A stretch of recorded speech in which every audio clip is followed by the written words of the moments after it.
Testing. All right, here we go.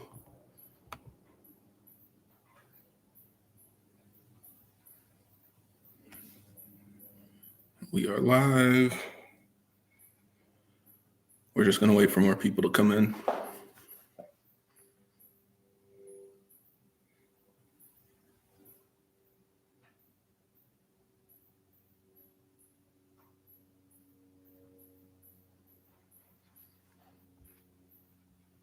Hopefully this is working.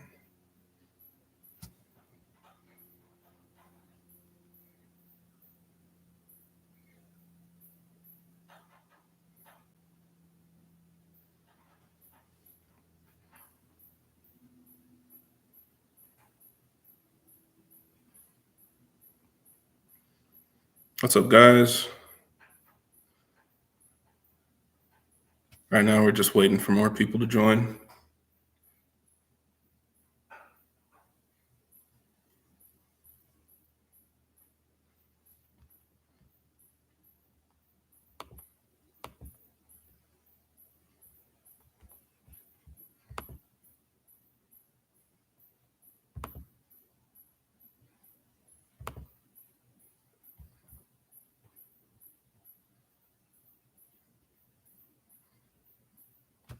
What's up, guys? Thanks for joining. Yeah, appreciate it.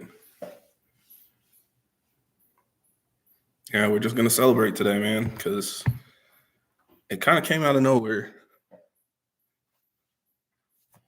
I thought I wasn't going to get 25 until like next year, maybe. But things have just been blowing up the past couple weeks. What's up, man? Welcome. Thanks for calling in or joining, I guess. Yeah, this isn't a Zoom call, is it?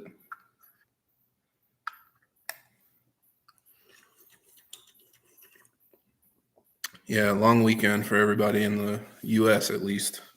So trying to enjoy that.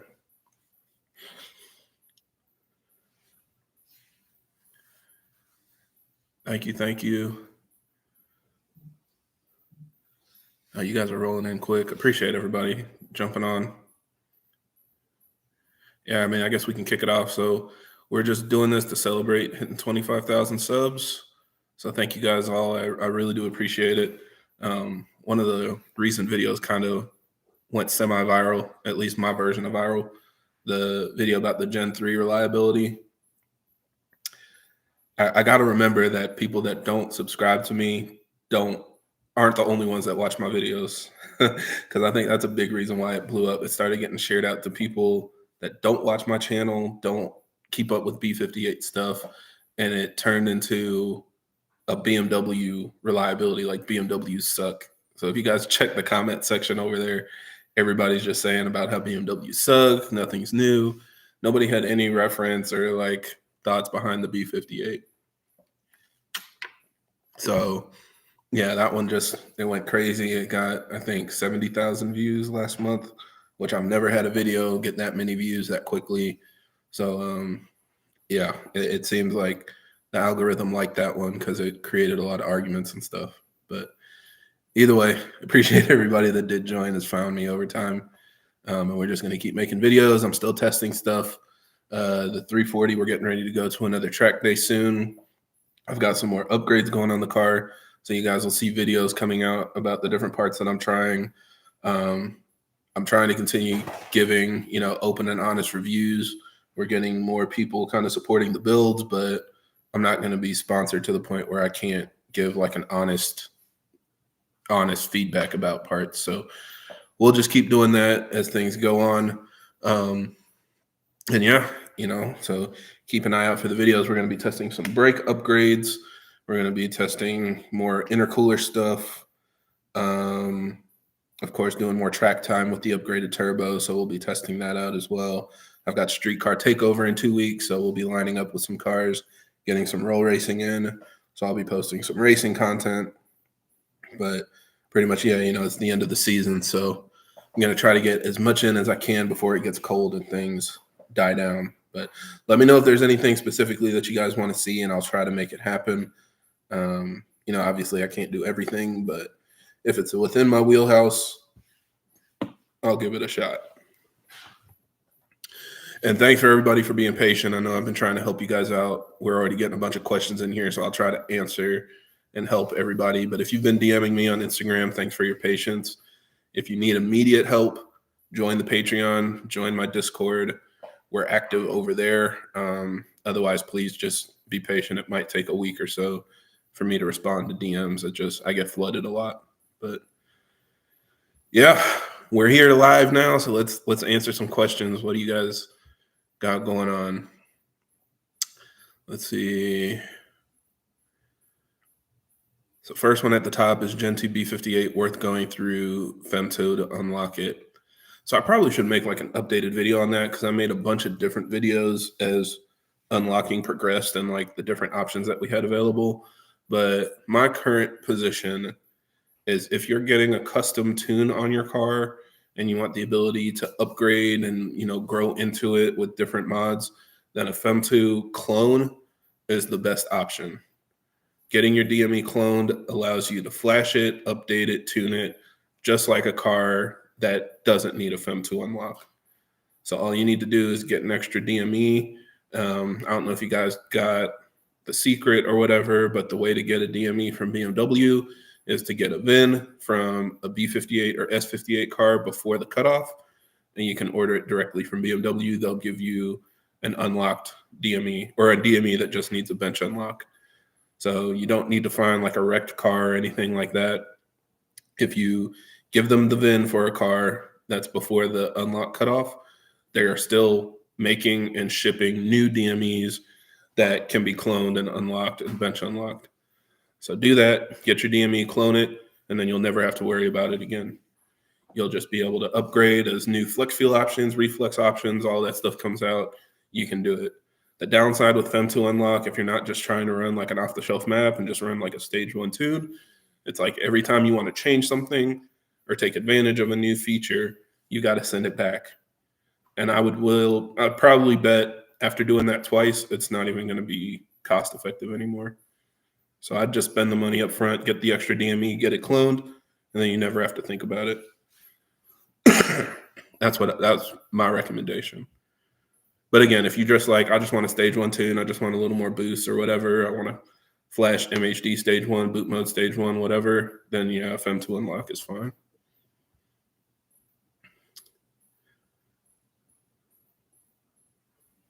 Let's see, you just got a 23 M340 and you miss your 18 M240. I am trying to feel your pain, brother.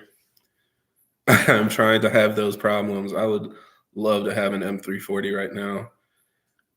And I'll talk about it more in a future video I'm actually planning on making next weekend, but still trying to figure out what my next step is going to be because the 340 won't stay around forever. The real question is, do I want to sell it like this winter?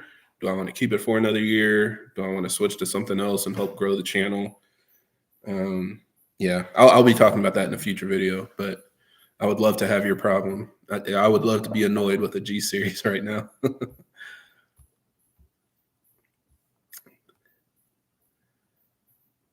Let's see.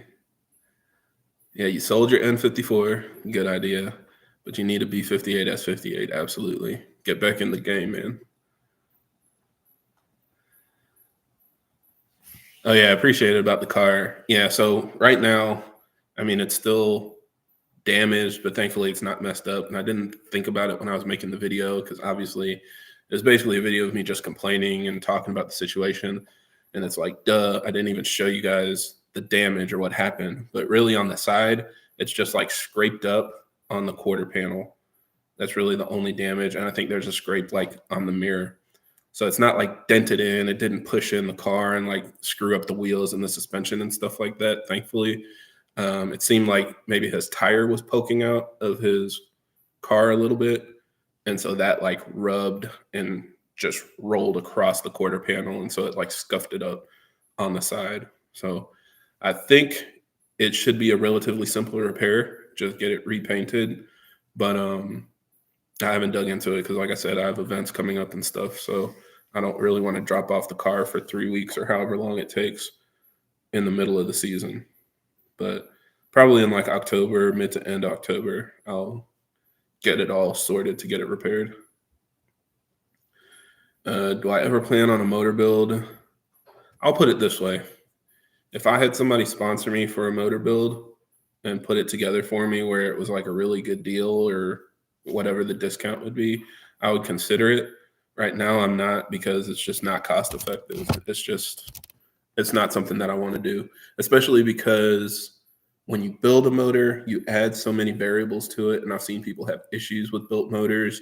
They don't last the same amount of time. They have rod bearing issues. They have piston ring clearance issues, blow by issues, like all this stuff that can come with completely building an engine, that it doesn't make me very confident. I really like that my stock engine runs clean, runs quiet, and is like super low maintenance. While I know other people that are like pulling their valve cover and double checking the torque on their head studs and stuff like that, I just don't know if I want to sign up for those problems. So, yeah, I mean, if it was a really good deal, I'd consider it. But right now, I'm not spending, 5 or 10 grand on a motor that's just going to make my life more difficult. Let's see, is the 21 M440 unlocked now? No, none of the Gen 2s are unlocked. At a minimum, they require a bench unlock, but all M440s, as far as I know, they require a FEM2 unlock. M440s and M240s, they are all after the cutoff.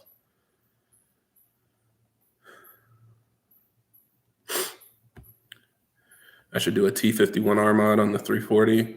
I mean, after we get through this year, man, I don't know. Should I try a different turbo? Should I try a full frame kit? Should I do something else with it? I don't know. I got the Flowmac or the Ultra Flow X because it was simple, easy to bolt on. Working with Sean over there, it made it an easy decision. But I'd be open to trying something else to compare to. But I mean, it works well. It works great. And the intake actually makes it really loud. I don't know if you guys have seen Trevor's videos where he's been testing and launching his 340, but mine sounds almost the same. I need to make a video just of like sound clips. It's not annoying, but it's loud.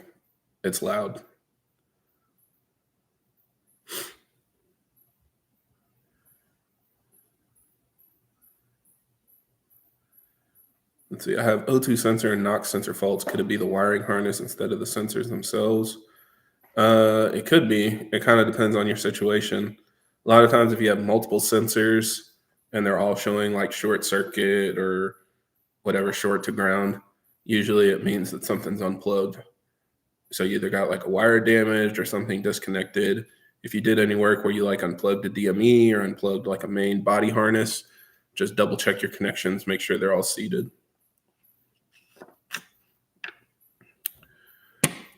Let's see, do I know Russian tuners? I mean, I work with a tuner in Europe that can probably help you out. He's not over there anymore, but he's in Europe still.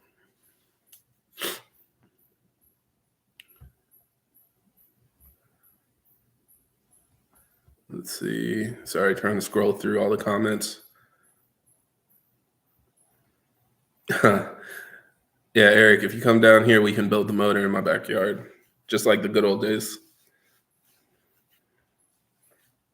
Let's test a couple different intakes while we're at it. Let's see, what would be the consequences of running E30 on a pump gas tune? So, I mean, for regular driving, probably nothing. But if you go full throttle and the tune's requesting too much boost, then you're going to overwhelm your fuel system, most likely cause rail pressure dips. But it depends on the setup. Sometimes it just maxes out your fuel trims, but it runs okay if you have enough fueling headroom. Like if you're on a stock tune, but you have or a stage 1 tune, but you have a TU pump, it might let you get away with it. The only way to know is to run a log. Let's see, you had no idea the B58 comes in 6-port and 2-port. Yeah, man. Welcome. So, I mean, we've talked about this a couple times, but the 2-port engine came first, right? That's the low output version. And then we got the 6-port. And now for Gen 3, they have the 2-port version. They still call it low output, but I don't see anything indicating we're going to get a 6-port version. And that kind of sucks, but I don't know what we would do with it either. I mean, Nobody can tune them. Nobody can do anything with them. So it's kind of like a null point right now. But maybe one day we'll get like a 6-port Gen 3. We'll just have to see. And I know because the higher power versions, like quote unquote, they're the ones that use the mild hybrid to add extra power. And it gives it like an extra 10 horsepower or something like that. So I don't know. Doesn't really make a huge difference to most people, but for people that are following like Gen 1, Gen 2, Gen 3, it's kind of like they stalled out. For sure, man. Appreciate you watching. Appreciate the support.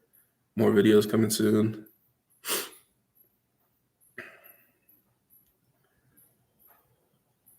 Let's see what needs to be done in order to keep a B58 running for as many miles as possible. That's a good question. Let's think about that. I mean, in general, a B58 will run forever. There's nothing really that wears out on a B58 that we've experienced. There's people with over 200,000 miles. The biggest thing probably is oil leaks and oil consumption on the higher mileage engines. So you'll just have to pay attention to that. PCV, of course,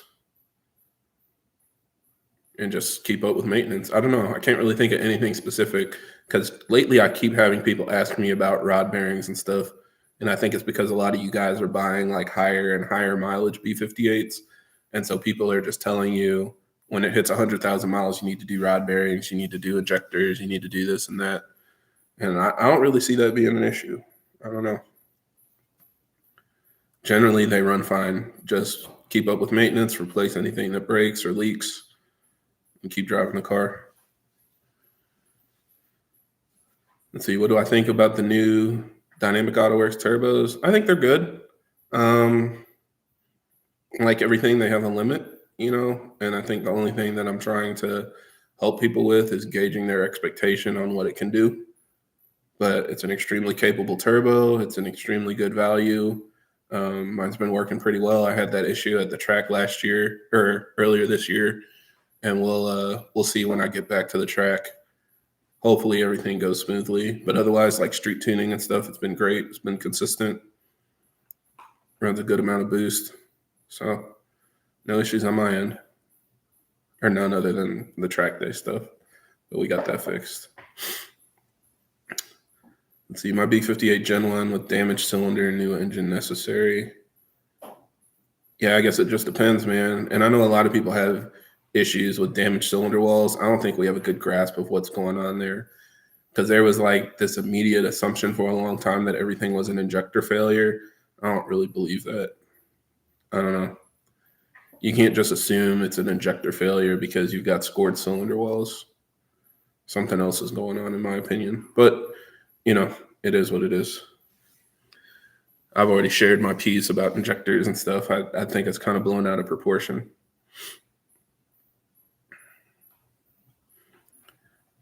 Let's see, would I ever get a Tesla? So that's funny. I was actually talking to my wife about that. Not specifically a Tesla, but just like an electric car. I could see her having one, but she hates the ideas of them. And it's kind of funny because she doesn't care that much about performance or anything like that, but she just wants a car with an engine. She's grown up like that and felt like that's just her standard for what she expects when she gets a car. So, I mean, I wouldn't be opposed to it, but it wouldn't be my only car. I don't even think it would be my daily driver, but I could have one like in my group of cars that I drive, like just to go to the grocery store or something like that. But I'm not really like an EV person. See, do you think Dynan is still worth the price? See, that question is confusing because when you say, is Dynan still worth the price, that implies that at some point Dynan was worth the price, and it has never been worth the price.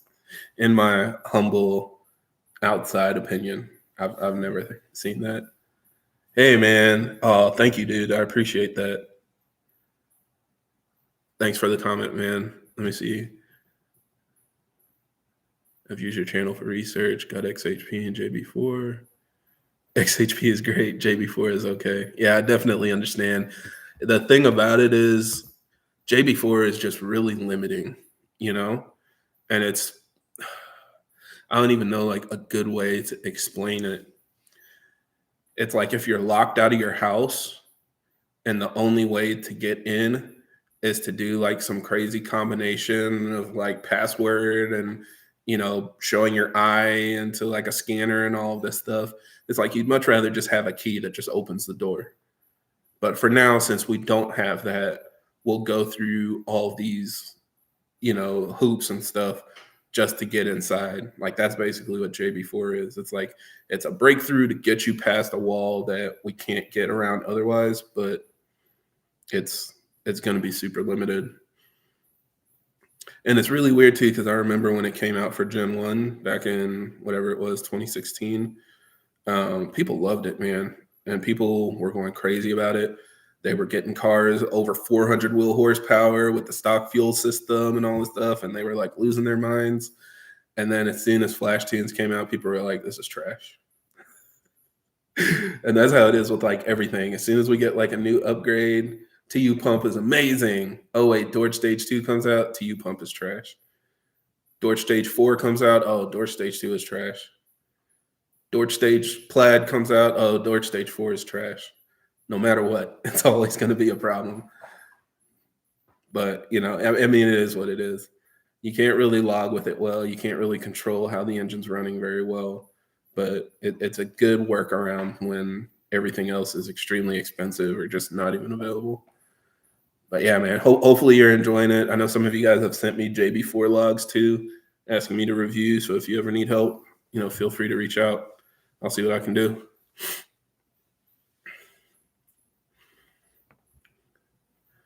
All right, let's scroll back up. Let's see. I thought Supras come in 2-port. Yeah, so the 2-port versus 6-port thing is the engine horsepower rating. Like that's the easiest way to tell. So the 2020 Supra, the every X5, X7, 540i, 740i, all those Gen 2 cars that came with 335 horsepower, they have a 2-port. Then the 2021 and up Supra, the M340i, M240i, M440i, all the cars that have 382 horsepower, those cars have the 6-port. So basically, based on the car and the model year, you should be able to tell which one you have. But the Supras did come with a 2-port version, but they're not the only ones that came with a 2-port version. And yes, they switched to 6-port, but they're not the only ones that had a 6-port version. Everything on the BMW side just stuck with one or the other. And it's funny because the whole idea behind the lower horsepower rating was the head didn't flow enough. So they increased it to the 6-port so that they could flow 380 horsepower. But we're seeing 2-port cars make 600 plus. So clearly it's not a limitation. It's tuning. But, that's why I said with the Gen 3, not having a 6-port version on the horizon right now seems like an issue, but I don't think it will be.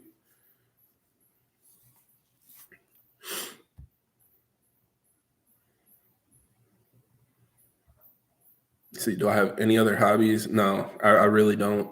And I mean, that's what makes this really easy because I don't have to balance this with anything else. All I do is cars. All I watch on YouTube is cars. All I do in my spare time is related to cars. So I don't do clothes. I don't do pew-pews. I don't do a bunch of travel or anything like that. Pretty much for me, I mean, family, obviously, I make sure my family and everything's good, spend time with them. But cars is like pretty much my hobby. So you can probably guess how awkward things are at work when all people want to talk about is sports and golf and everything that I don't care about. And out of the 4 guys that do care about cars, none of them are into it as much as me, but it is what it is. Although I did meet one coworker that met me or knew me. That was super awkward. And I guess I'm going to have to get used to that at some point. But he saw me at an event and he was like, wait a second. And I was like, oh, this is getting too close to home. But it is what it is.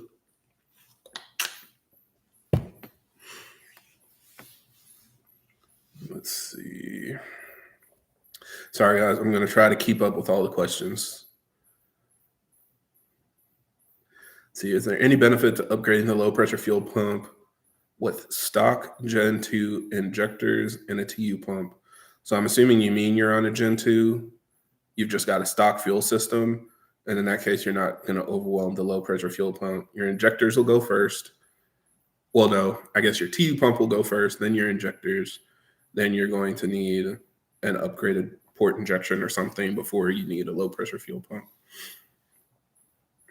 So unfortunately, they went backwards on the Gen 2 because even with an upgraded high pressure fuel pump, your injectors are very limited.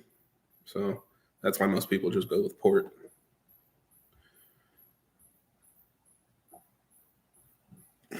Yeah, appreciate it, guys. Thanks for showing love.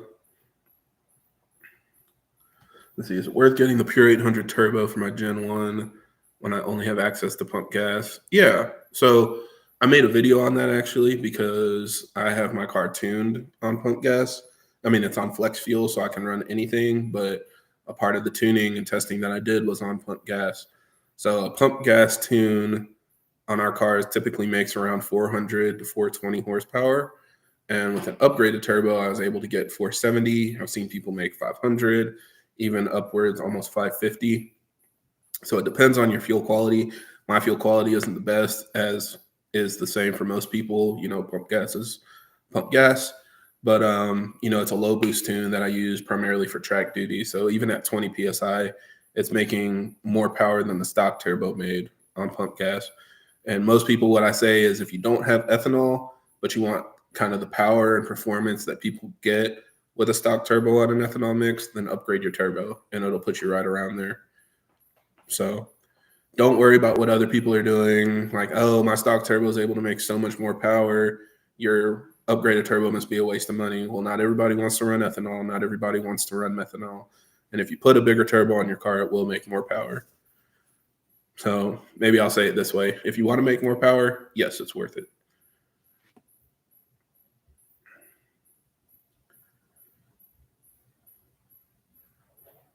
Let's see, are there any additives recommended for the B58? I don't run any additives. I don't do like anything with fuel, oil, anything like that. I feel like there are a lot of options out there, and a lot of them are probably good and work fine, but I don't think that they're necessary. And I don't know enough about like long-term performance or benefits or issues or anything to really do something different from what I know works. So, even like with Liqui Moly, everybody sees me posting that I run Liqui Moly oil, and they've got like 4 different oil additives that they advertise as helping improve the life and reliability and stuff of your engine. I've never ran any of them. So, yeah, I don't think it's really necessary. It probably wouldn't hurt if you run injector cleaner and oil additives and whatever else. Like, it's fine, but I don't think it's like necessary. Let's see. Any thoughts on the Daza platform? Yeah, so for those of you that don't know, before BMWs, I was a Volkswagen guy. I'm still a fan. Like when I got out of school, my goal was to get an Audi S5, and I spent 10 years trying to make that happen horribly by spending way more money on a car that wasn't worth it, and then ended up getting rid of that car. Now I'm in the 440i, but I've always been obsessed with like Audis, and I really wanted one, not necessarily Daza, but I wanted like an S5 or an RS5, but they didn't come in manual. And I waited until the new RS3 came out just to make sure, and sure enough, that was automatic only as well. So I just stopped considering it. So, that was a big deal with me when I got the 440. I wanted a nice car that was kind of like luxurious and upscale, but still like good and fun for driving. I didn't want something just to put around in. And that meant that it needed a manual transmission for me, for my entertainment. So, yeah, that's literally the only reason why I ended up in a BMW, and obviously it's been crazy ever since then. Who would have thought a simple decision like that would bring me here? But I mean, I could get into one day now, like as an extra car. I just didn't want that to be like my car, the car that I drove. Is X drive noticeably slower than rear wheel drive for rolls? I don't think so. And a lot of people are going to disagree with me on this, but most of what we're seeing, it just shows like there's so much variation in how cars perform that it's not really like a huge issue. I think on probably other platforms it's a bigger deal, but the weight penalty that you get with X drive is pretty minimal. The additional drivetrain loss seems pretty minimal. People still make a lot of power on X drive cars.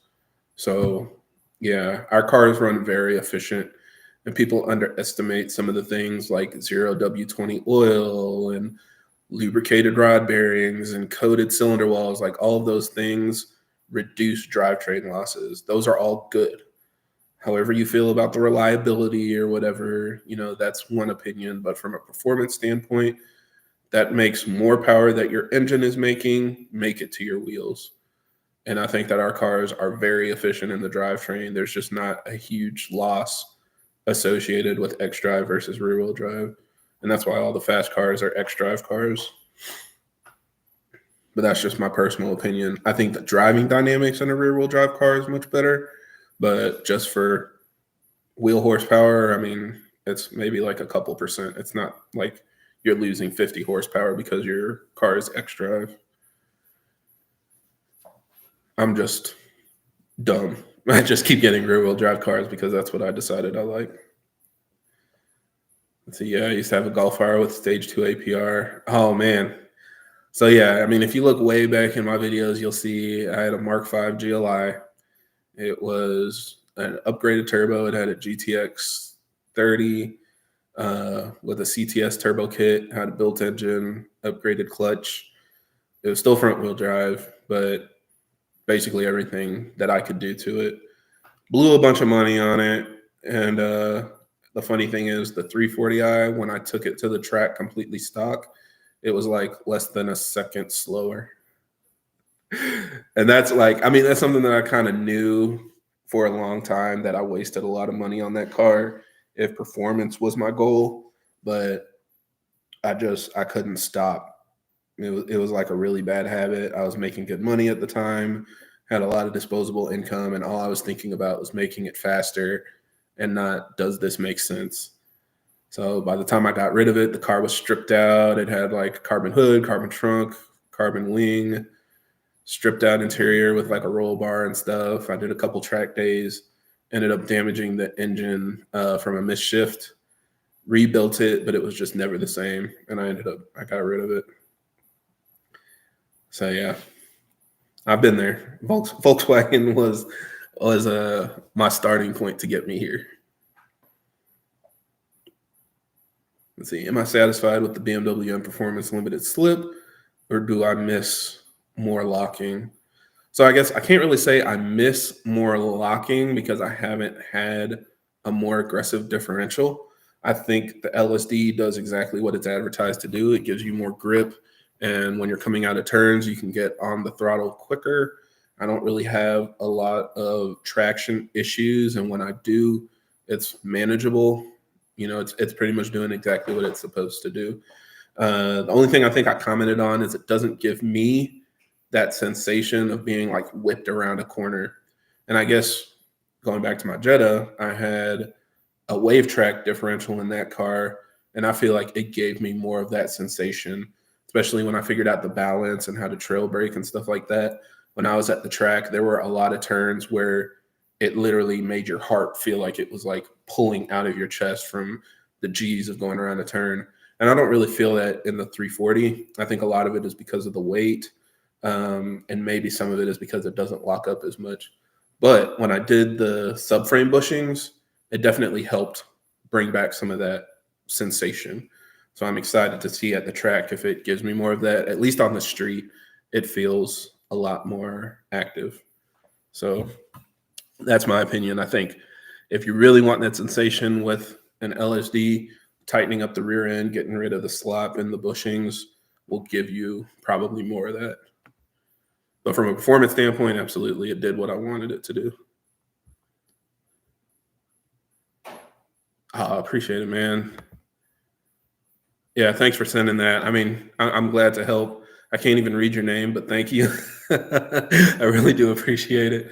More comments in. And as always, in the comments and stuff, you guys can message me or whatever. Let me know if there are other things you want to see me test. I've got ideas, but a lot of what I talk about comes from you guys too. So his name looks like a Wi-Fi password. That might be what it is. He might have typed password under username and username under password and just had to run with it. I feel it. Been there. But thanks for sending that, man. I appreciate it. Oh, yeah, I respect that too. I've got accounts out there that I can't remember because I don't remember the name that I typed in. So I definitely, I get you, man. But thank you. Thank you for sending that.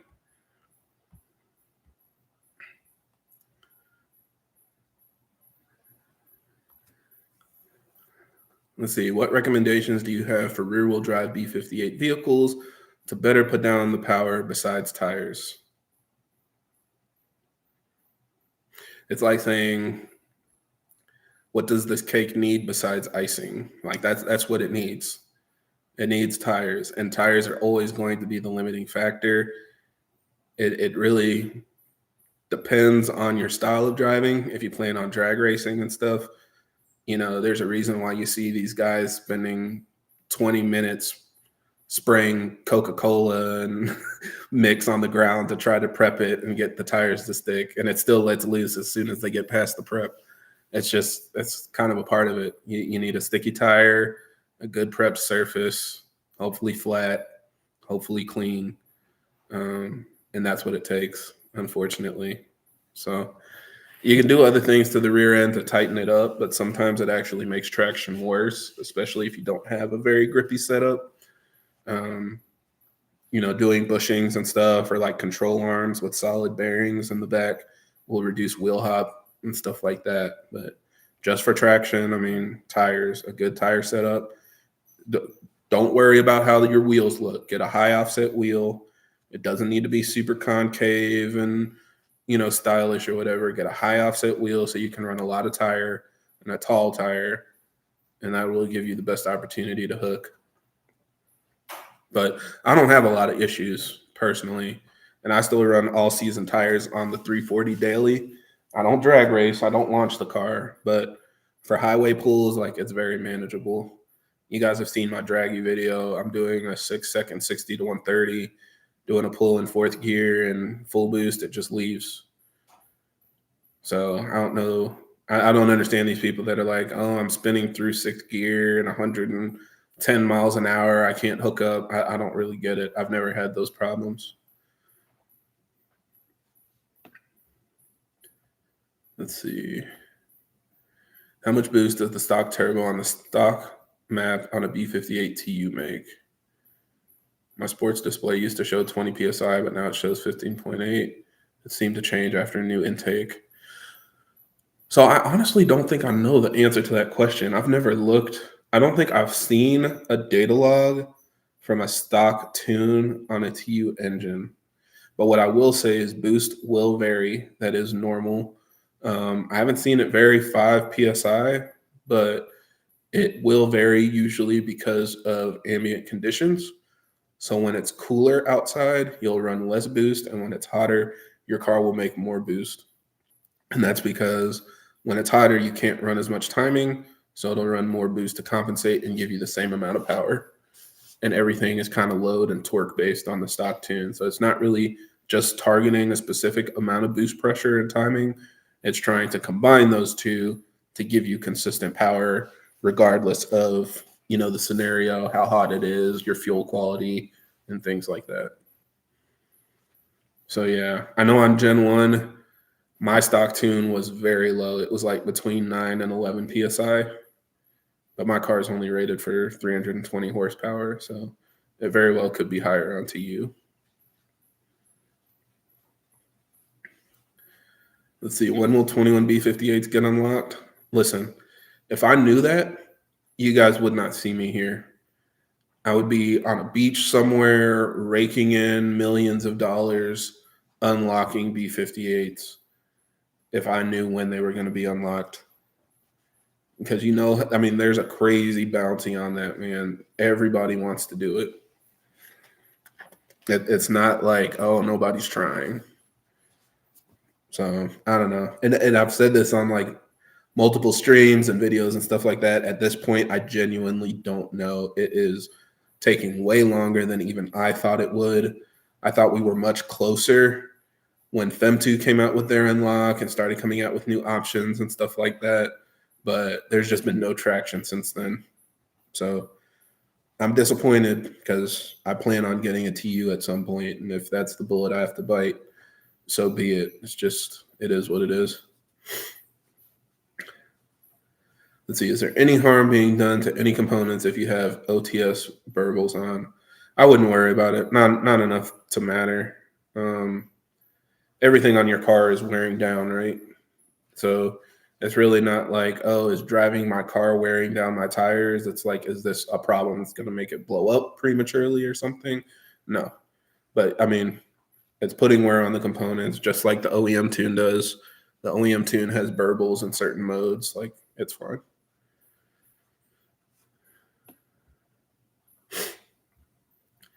Let's see, is it worth going to Fem2 unlock by ourselves or to go through a tuning shop? I don't think it really matters. Just make sure you read their instructions, because I know some people have gotten stuck on that. They have very specific instructions on their website on how to package it, how to send it, who to send it to, the expected turnaround time. And if you follow all those instructions, it seems like you can get it back within like a week or so in a lot of cases. But I know some people that have had lost packages or just different issues trying to get it over there. And that's what you kind of avoid by working with somebody that does it all the time, because they know the recipe, they know how to make sure it gets there, ensure their packages and all of that stuff. So yeah, I mean, it's no different than shipping anything else. You just need to make sure you follow the instructions so it goes how you want it to. So does a B48 high pressure fuel pump go on a B58? Yeah. So B38, B48, and B58 fuel pumps are all the same. The first TU pump that I put on my car, that DIY that I posted back in 2019, that came from a B38 X1 from Germany. I bought it on German eBay. So that car made me almost 600 wheel horsepower, full tilt. It was a real TU pump, but it came from a 3-cylinder BMW. They're all the same. Just make sure they're all the same if it's the same generation. So a Gen 1 B48 and a Gen 1 B58 has the same high pressure fuel pump. A Gen 2 B48 and Gen 2 B58 have the same fuel pump.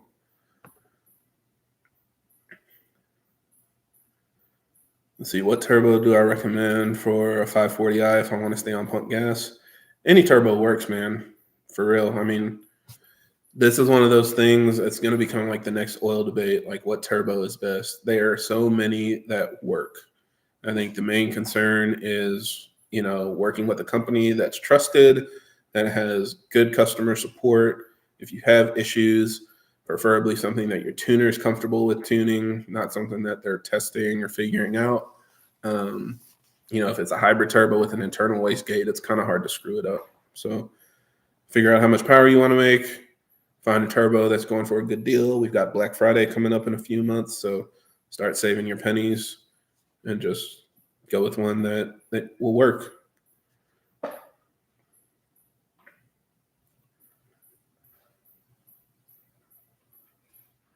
Appreciate it, man. A lot of you guys are calling in from Europe or joining from Europe.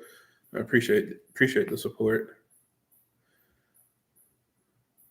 Let's see, the V8 RS4 was something special. That was the one that made me fall in love. I really wanted a B7 RS4, and then eventually I saw the B8 RS5 and the S5, the new headlight design and everything with the LEDs. I was like obsessed, man.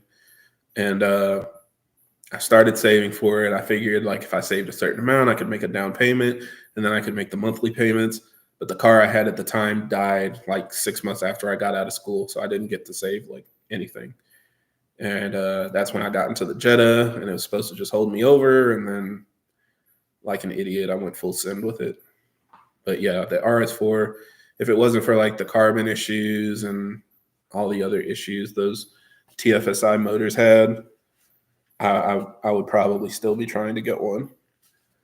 But I got spoiled when I got the Gen 1 TSI, and it was just so much simpler and more capable. I never really looked back. Maybe one day, but it never was up on my trophy case like it used to be. Let's see, is it a good idea to have a hybrid turbo running now on a stock tune and later get the unlock and tune? No, I wouldn't do that. There's no real benefit to it. There's no use case where I think that makes sense. The only time I tell people like they can run it on a stock tune is if they're getting ready to go in for emissions and they need to flashback the stock for emissions, and you can do that and just drive it around town to get all your monitors ready and stuff. But I wouldn't drive on it for months. I definitely wouldn't expect it to make any more power. That's not going to be a good idea. If you plan on getting a tune in a couple months, just wait a couple months. The tune's going to be cheaper than the turbo anyway.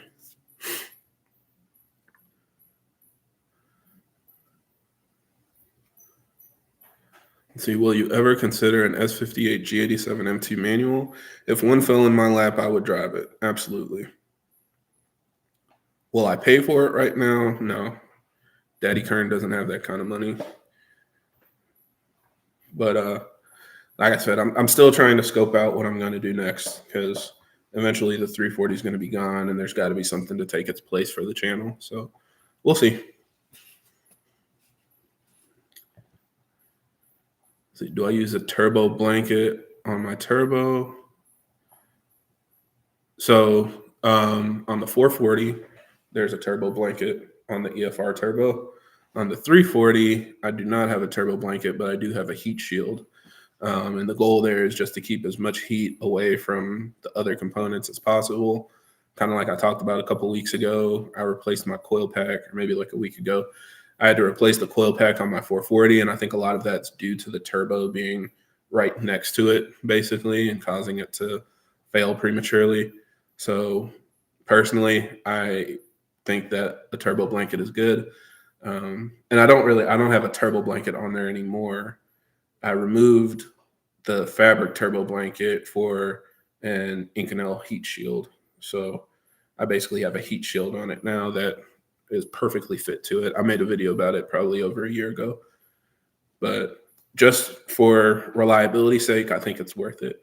I don't really think about like horsepower and stuff. I know some people are like, oh, you want to keep the heat in so that the exhaust air flows better and blah, blah, blah. But that's not really my primary focus or goal.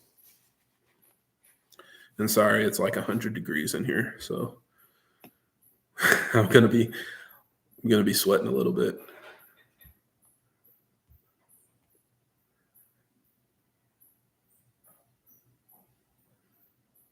Sorry, this scroll is not working very well. I'm trying to scroll through the messages one by one, but see, did you get my messages on IG and Messenger? Probably, man, but it takes me a while to work through messages. I've literally got over 100 messages on my Instagram and Facebook right now, and email. So I get really backed up. If you need like emergency help, feel free to join the Patreon, or otherwise just help me out and be patient a little bit. I'll try to get to it as soon as I can. I've been trying to work through them this weekend, actually, since I had extra time off work. But yeah, I guess I haven't gotten to yours yet. I apologize. And remember, if you message me and then you message me 3 days later, that moves you to the bottom of the list. And then you message me 3 days later, that moves you to the bottom of the list again. So if you just have one question and you just want to ask that question, throw it out there and wait. And if you leave it, that'll be the quickest way for me to get to you. Because otherwise it's going to look like you responded the same as other people that messaged me 2 days ago. So you need an AC unit in the garage. Yeah, man. I just need a temperature controlled garage, period. I need a heater for the winter. I need AC for the summer. And I have a fan. Like, I don't know if you guys can hear that squeaking in the background. That's my fan running, but it's like over there. So I'm trying to let the ambient wind just kind of come over a little bit, but it's not doing a lot of work. But it's what I got.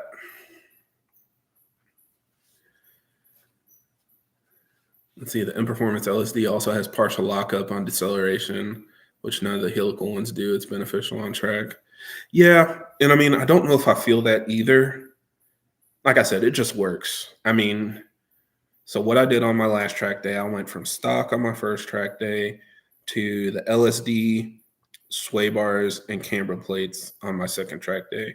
And I took off 5 seconds on my fastest time, which is like, I don't know how you would even illustrate that. If it was a roll race, it would be multiple buses. Like, that's really significant. 5 seconds. And that's all I did. It was stock car. Well, no, not stock turbo with a tune. And then it had, In-Performance LSD, camber plates, and sway bars. And it settled the car down with the sway bars. It gave me extra traction with the camber plates so that the car would rotate. And the LSD just allowed me to get on the power so much earlier. And I was no longer spinning coming out of every turn. And it was a rocket, man. So yeah, I mean, I try to trail brake pretty much every turn just because that's what I'm used to coming from front wheel drive stuff. But there could definitely be a portion of that helping me get around the turns. Let's see, how much power or what stage should you upgrade to a custom drive shaft? So an upgraded drive shaft is useful if you plan on making a lot of torque and hitting that torque on a very aggressive tire setup. Because I've even seen people twist their drive shaft on stock turbo, but they had a tire launching on prep, a really good hit, and it let go. So it's more about how you drive versus how much power you're making. On my car, when it spins, I let it spin. I would much rather wear through tires slightly faster than break a drive shaft. And I'm pretty confident that breaking a drive shaft is what caused my fuel tank issue. I can't remember if I talked about that already, but if you guys remember last year, like my fuel tank had to be replaced because the sensor measuring the fuel level on the passenger or on the driver's side got like broken, got knocked off its housing. And I do remember not the previous owner, but the previous owner broke their drive shaft and replaced it. And I'm willing to bet the drive shaft hit the fuel tank and knocked that fuel lever sensor off. And that's what caused the readings. And I didn't notice it when I first got the car because I was driving it and just filling up as I saw the fuel gauge dropping low. But I didn't know the gauge was just reading random numbers until I basically almost ran out of gas one day. So, yeah, that can cause a lot of problems. That's why people, when they're at the track, they have to run those safety hoops.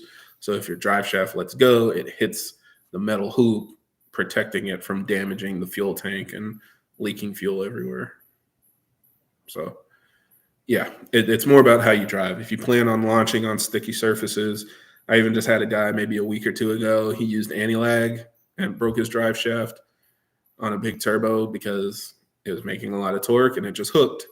And as soon as he let go of that button and he was making whatever 30 psi or something of boost, it broke it. So, yeah, it just depends.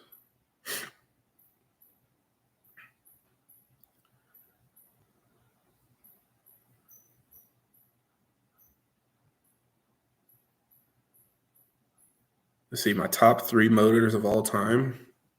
What are the top 3 motors of all time? So there's probably a difference in the motors that I like and actual like quote unquote best motors, right? Because motors I like are like Metzger motors, like Porsche engines, Koenigsegg engines. The Koenigsegg engines, I don't even know what they're called, but all of them have a special place in my heart. And then probably the B58 is up there somewhere. I do think the B58 is really good, but if it was just like capable, like best design engines, I still think Koenigsegg would be up there. Koenigsegg probably has 2 out of the 3 spots. What else? Something spicy. I don't know. Whatever the last V12 is or V10 is that Ferrari made. It's just hard to say, man. A lot of the engines that I appreciate too, obviously I've never worked on, I've never owned, but you think about them, like they sound good, they make good power, especially Italian engines because I was talking about that the other day. They make these super high cylinder, low, like really small engines. They'll make like a 3.5 liter V12 or something like that that revs to like 9,000 RPM. I just think that's impressive, even if they're not reliable. Do I think the 2018 S5 is a good car for reliability? I don't know. It seems like they're okay, and we're really only getting some people now in like our car groups and coming to car meets and stuff with them. I don't hear about them a lot, but I know they make pretty good power. I mean, it seems like pretty comparable to B58 numbers for comparable mods. So it seems like they're okay. They probably have their own issues, but I don't really hear a lot about it. If I'm going big turbo on a Gen 2 B58, would I be better off with port or direct injection? So personally, at this point, I recommend port injection to anybody that's looking for big power, especially on the Gen 2. The issues that I see sometimes, not for everybody, some people have great luck sticking with DI, but in some cases, the injectors have issues with idle and low speed, like fuel flow. It seems like the amount of fuel that is coming out, even at low RPM, can cause like some stumbling and stuff like that. So it's just not really great for drivability. And then the upgraded high pressure fuel pumps come with really stiff springs to support the higher fuel flow. And that can cause issues with your Vanos because your exhaust cam is trying to drive your high pressure fuel pump, but it's still also controlling your Vanos through, the actuator. So oil pressure can drop a little bit, Vanos can walk a little bit. It really just depends. So with PI, you completely eliminate those risks. You have a system that only works when it needs to. It has virtually unlimited headroom. You run bigger injectors as you need more fuel flow. And at some point, you'll always need port injection, at least theoretically, like with these record-setting cars and stuff. Oh, we should talk about RK, shouldn't we? Have you guys seen RK's car? Jordan's car? Hopefully. I don't want to jump in the middle. I know you guys are asking a lot of questions, but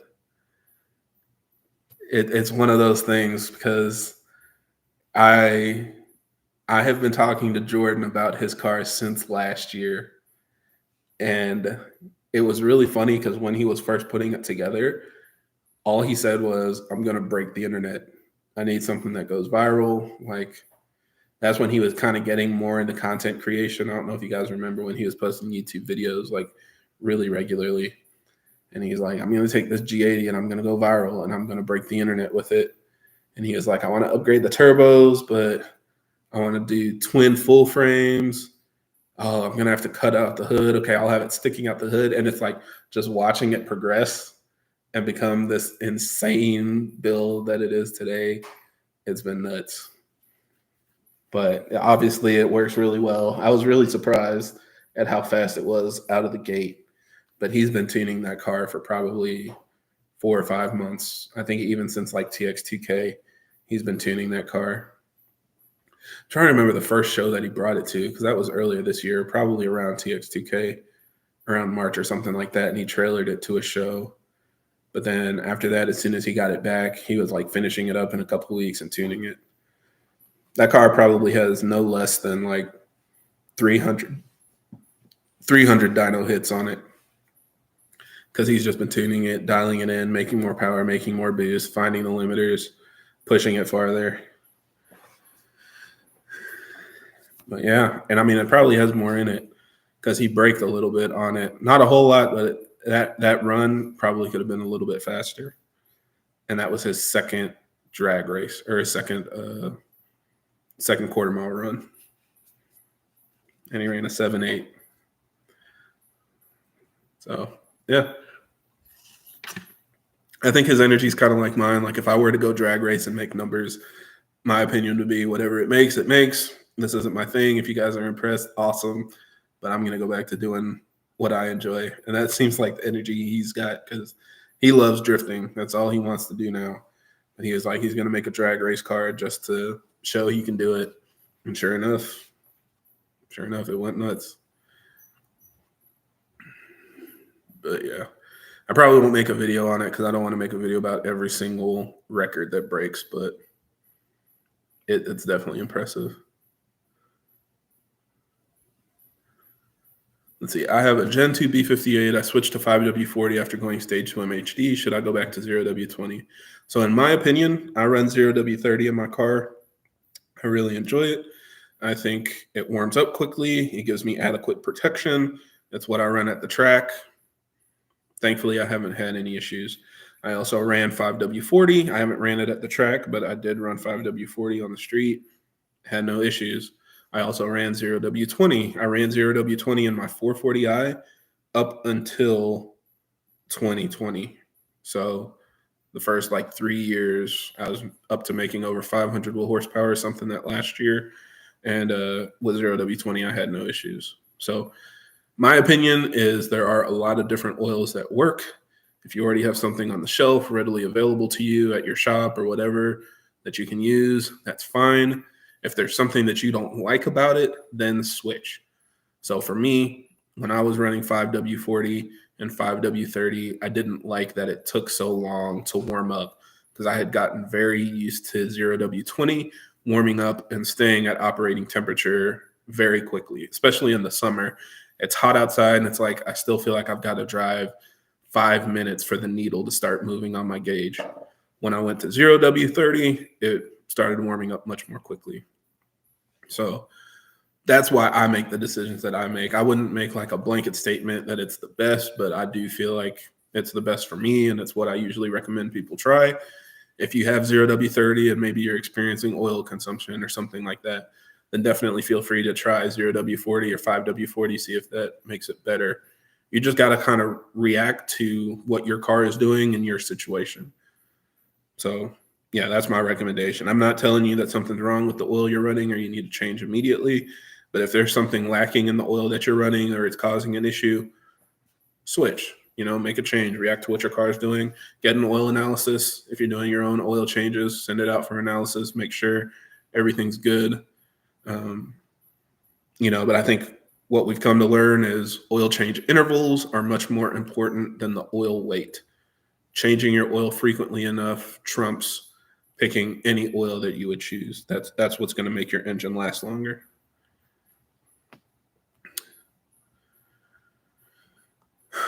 Let's see, is XHP worth it for stage 1 M340? Absolutely.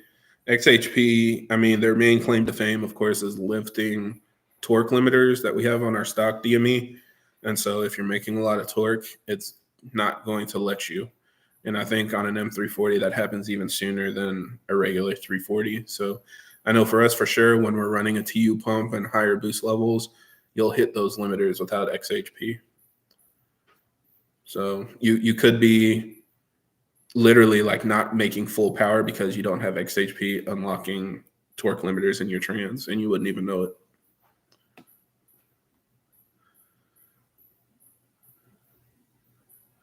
So you getting a loop clutch installed on a 2017 M240 at the end of the month. Some advice for breaking it in. So what I did was just a lot of city driving, and I did it all pretty much in the same day. Most of my commute is on the highway, and that's not good enough.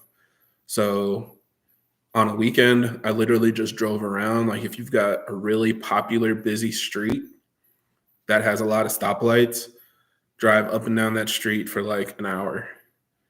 And it might not be that many miles, but it'll do the break in really quickly. And that's what I did. I think I ended up putting on like 80 or 90 miles. I did that first, and then I went to regular driving with my commute to work and stuff like that. And now, gosh, almost 5 years later, still holding up. So that's my recommendation. That's what worked for me, at least.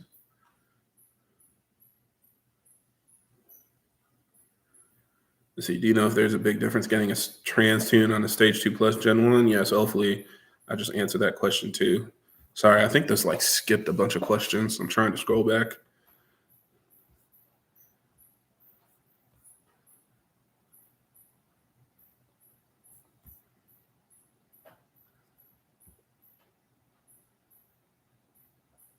Let's see, I sent it off. I'm assuming your DME. I sent off my DME on a Friday and had it back the following Friday. Customs was not nice to me. My DME or Customs was not nice to my DME on the way back. Yeah, unfortunately, that can happen. I've had I've had parts be received in boxes that they weren't shipped in, and you'll never get an explanation of that. They'll like go through your stuff and mess it all up, and then just repack it and just put a new label on it and ship it to you and act like nothing happened. I don't know what they're doing in customs. I would love to see what that looks like. Whatever those warehouses or wherever it's going through, I would love to see what's actually going on in there one day, because it seems like a madhouse, man. I can only imagine.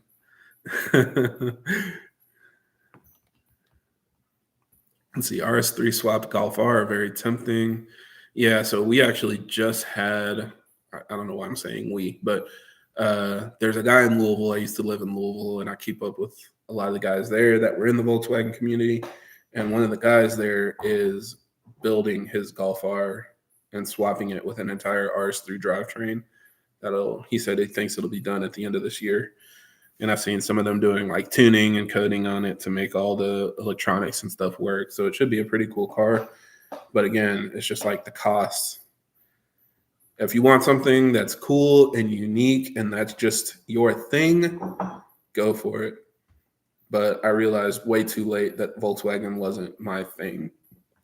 And I just kept spending money on it because I just wanted to go faster. But the whole time I knew like I would want something else if I could start over. And that's a crazy amount of money for 400 horsepower or whatever it'll make out of the box. Like, yeah, no hate, it's definitely a cool build and stuff, but I couldn't spend the money on it. So you're running a downpipe in E30 tune. Is it worth adding a cat back to free up horsepower? Would gains be minimal? Yeah, so I mean, it's going to be pretty minimal. Most of what you experience opening up your intake and exhaust is just quicker spool. So you might feel torque a little bit more with a catback, not so much. Our stock catback is pretty much a straight pipe. It just has like mufflers with perforated holes in the piping to quiet it down. But if you go on, I think it's like Vimmerpost or something on the forums, there are people that have opened it up and there's no baffles. There's nothing like obstructing it or anything like that. So the stock catback, that's why it works so well with just the downpipe, because the catback exhaust is very high flowing.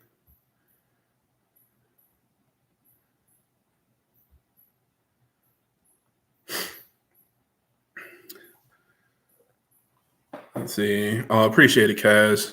Yeah, I know. I think some of the Patreon members are in the chat. I appreciate all you guys. Basically, we've got a Discord with a group chat, so we all talk to each other about our builds and stuff like that. You can private message me directly there. Because it's fewer people, I can focus on it and give you guys like a lot more detailed support and quicker support versus just the mound of emails and DMs I get on Instagram and Facebook and stuff like that. So that's why I created Patreon. I'm not trying to just put my help behind a paywall. I still try to help people for free on Instagram and Facebook, but it takes a lot more time for me to get through all those messages. So yeah, I know some people, they're like, oh, I just really need help this month. So they just join for a month, ask me a bunch of questions, and then they leave. Like, that's fine too. But that's my way of managing communication, because I can't do it all. We got over 25,000 subscribers at this point, right? I really can't answer everybody's questions all the time when I've got a full-time job, I've got my family, I've got videos to make and stuff. So yeah, 99% of you guys are patient, and I really do appreciate it. But some of you maybe don't understand or don't realize this isn't my full-time gig. So hopefully that explains it. Will you ever get an E46? So here's my thought process. Since we're just talking, since we're all best friends right now, I don't want to do just track days forever. I want to get into wheel to wheel. I want to be able to race and rub tires with people and send it, like really send it and go 10 tenths and try to like win trophies and stuff. That's my ultimate goal. So in the back of my mind, I have been thinking what platform would I use, right? Like, I don't know. Oh, there's something going on.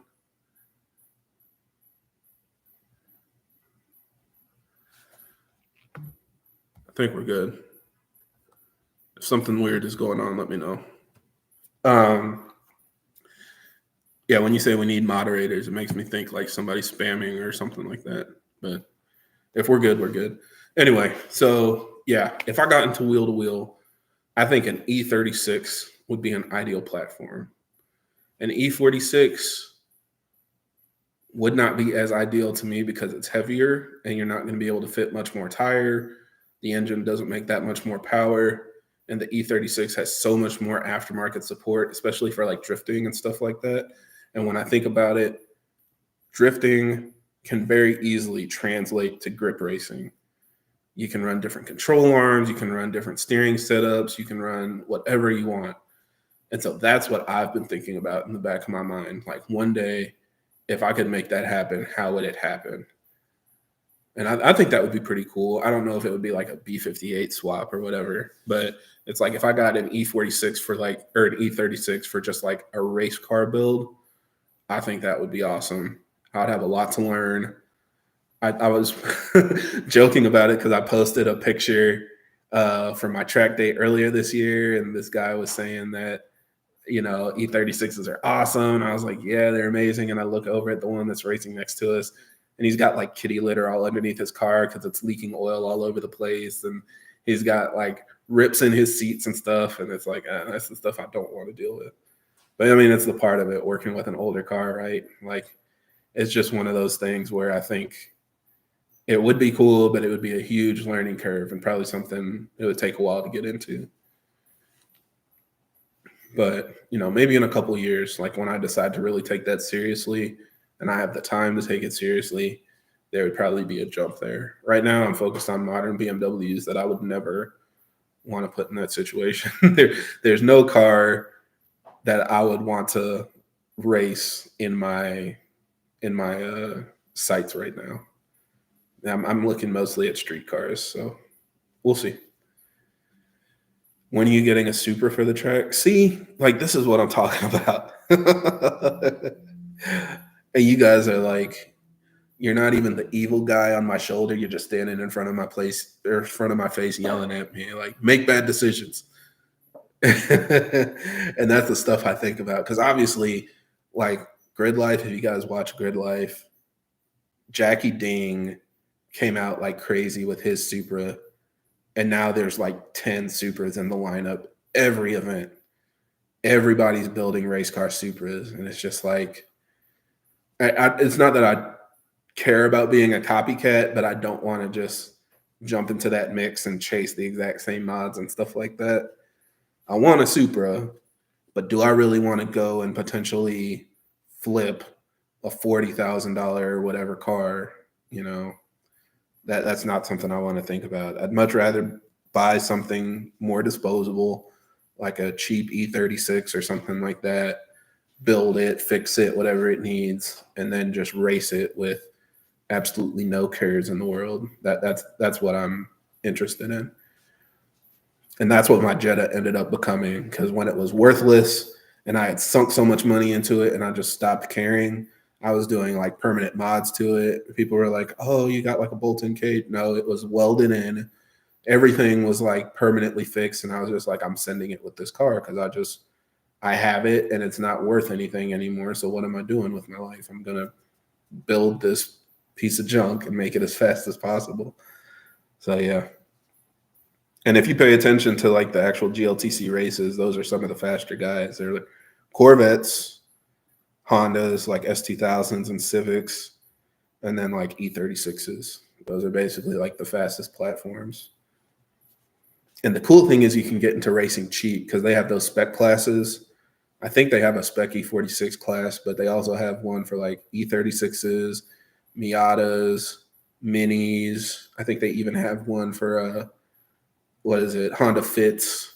So you can get into these cars like super cheap and just race, and it doesn't have to be super built or anything, and you can just do laps. So that sounds like fun too. But anyway, That's way in the future. That's what I daydream about. Let's see, what's your thoughts on the 6769 on 93? Do I need to tune it immediately, or can I run off the shelf for a few days? You can definitely run off the shelf for a few days. I know Sean and Dynamic AutoWorks wouldn't want me to say that out loud, but in my experience, you absolutely can. The real issue is you don't know how it performs until you run logs. So are you scared to push it? Are you scared to log it? Are you scared to go full throttle? In that case, I wouldn't run it. You know, I ran off the shelf on mine. I didn't have a 6769, but I did run an off the shelf map on my upgraded turbo on my 440i.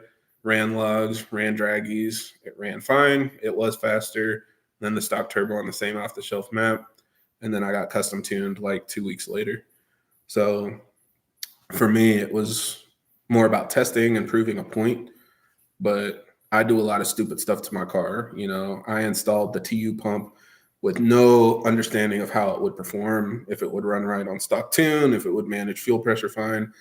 But again, I just wanted to prove a point. I just wanted to see, does it work? And so, yeah, you know, it's really up to you and your confidence level. If you're scared that your turbo is going to blow and you don't want to risk that, then I wouldn't do it. But everybody that I know that has done it hasn't had an issue. Yep. See, so there's a lot of people. I mean, I think people feel weird about it too because there's so much flack on the groups that they're just like, oh, if you run an off the shelf map, you're poor, you're this and you're that. And then it's just like, you guys don't know what people out there are doing. Like, there are so many people talking about their records and the times they're running and their custom tuned, port injected, 6870, whatever setup. They're completely jaded and don't understand how many people are just running a stage 2 map on some backyard built hybrid that their friends sold them back in 2021. You know, I mean, there are people still running the old pure stage 2 turbos. You know, all this stuff that's completely horrible. Like, people are still running it. It's fine, you know. But it's really up to you to say, I'm responsible for this. I can manage this. If something goes wrong, I can fix it. I'm taking on that risk myself. Like that's what you got to realize. That's all it is.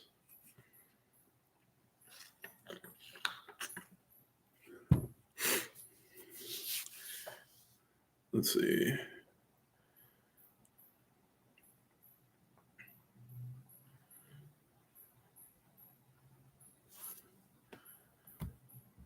Sorry, guys. Yeah, I know I'm missing questions. I'll try to scroll back. The chat's moving faster than I can. How were you able to get the extension on the bottom second bolt? Oh, were you the one that was commenting on the oil cooler video? So I know those bolts are extremely hard to reach. And the problem isn't so much that you can't access it, it's that it's at a weird angle. And you got to remember, like, it's not straight on. It's kind of like you got to come down a little bit. And it's like almost crooked a little. If you have your replacement, put it on a table, look at the bolt that you're trying to get to, and kind of visualize what that angle looks like in relationship to the engine. And that's what I had to do because I was getting on it, but like the bolt and my tool was like this. So I wasn't able to actually get it to catch. And I had to kind of cock it up a little bit so that it would actually bite down onto the head of the bolt. And then that's what got it off. So that's what I would recommend. Put like your replacement on a table, visualize how it is, because keep in mind the engine's tilted too, right? So if the engine's on its side and then you've got the oil cooler with this kind of flange, where is that bolt coming in? Like what kind of angle? And then it's a little bit blind, but try to fish into it like that.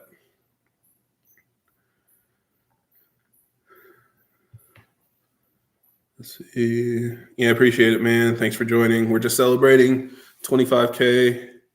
How long have we been doing this? Just over an hour. So not too bad.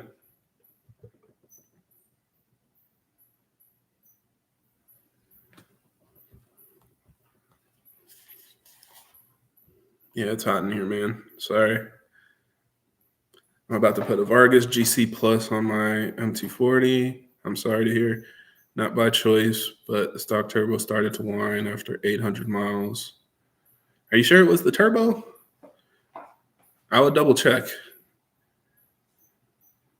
because boot mode isn't necessarily going to just make your turbo fail. It may be dependent on your mileage and stuff. It could cause issues, but I would double check and make sure it's your turbo if that's what you think it is, or that it's actually a problem.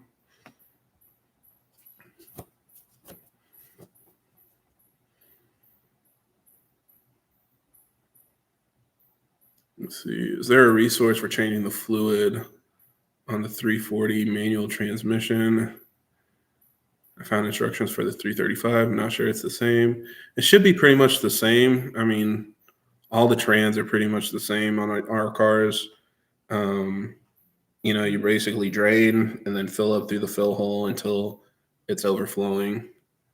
So we don't have like a pan and stuff like the automatic trans, but that's usually the process. Drain it from the drain hole and then fill it from the fill hole until fluid starts coming out, and make sure it's level.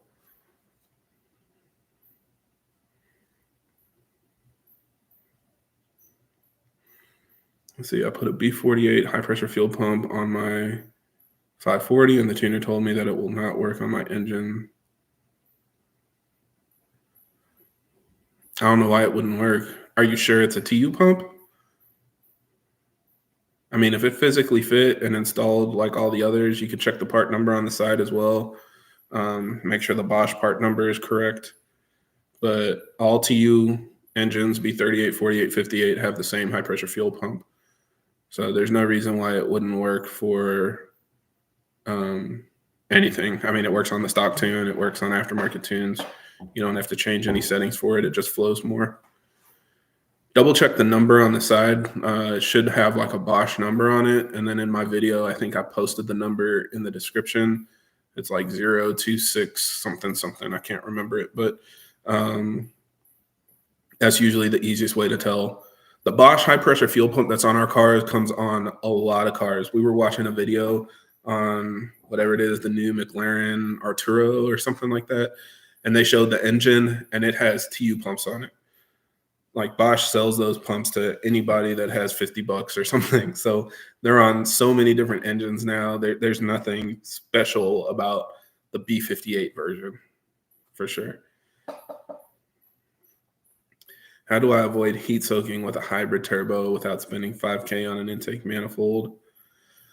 So I'm going to make a video soon about that. Like I said, I'm going to be testing some more intercooler upgrades over the next couple of weeks, and I'll be posting about those. And then I'll be sharing kind of my final thoughts at the end of summer after testing everything. I mean, your best bet is, if you're actually experiencing heat soak, is to run a heat exchanger. That will increase your coolant capacity and improve how quickly your IATs recover, because you'll be able to cool off your coolant better. But heat soak is kind of something that's misunderstood. I don't think most people experience heat soak, especially if you're just driving around. You're not going to experience heat soak. You might get high IATs, but that doesn't mean you're experiencing heat soak. Heat soak's a separate thing. But yeah, I mean, start with a heat exchanger, and then you can dilute your coolant mix and stuff to try to get better cooling.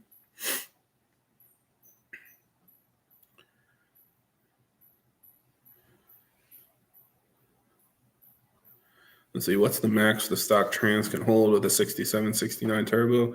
So it's the same as any other turbo. It'll be around 600 foot-pounds with an HP50 or HP51. Hey, man, I appreciate you sending that, Jay Carhart, or Cathcart, sorry. I appreciate that, man. Getting a G80, any issues to look for besides the oil cooler? Generally, those cars seem fine. The only thing that we've talked about, yeah, sorry, I'm reading too fast. The only thing that people have talked about is like when they're building their engines, sometimes they pull their rod bearings, or I mean, obviously they're building their engine, so they remove the rod bearings and they see some scoring. There's no like definite concern or issue, like people are spinning bearings or having bearings go bad, that I've seen, but it's something that basically people are keeping an eye on. So definitely keep up with your oil changes, make sure your maintenance is up. If it's used, definitely scan for codes, make sure there's nothing historically that looks sketchy or anything like that. If you got ISTA or something, you can look at historical codes that they haven't cleared to see if it's had any problems in the past. Yeah, I mean, generally they seem like pretty good cars. They're expensive to maintain. That's it. It has a lot of moving parts. So if you know what you're signing up for, you should be good to go.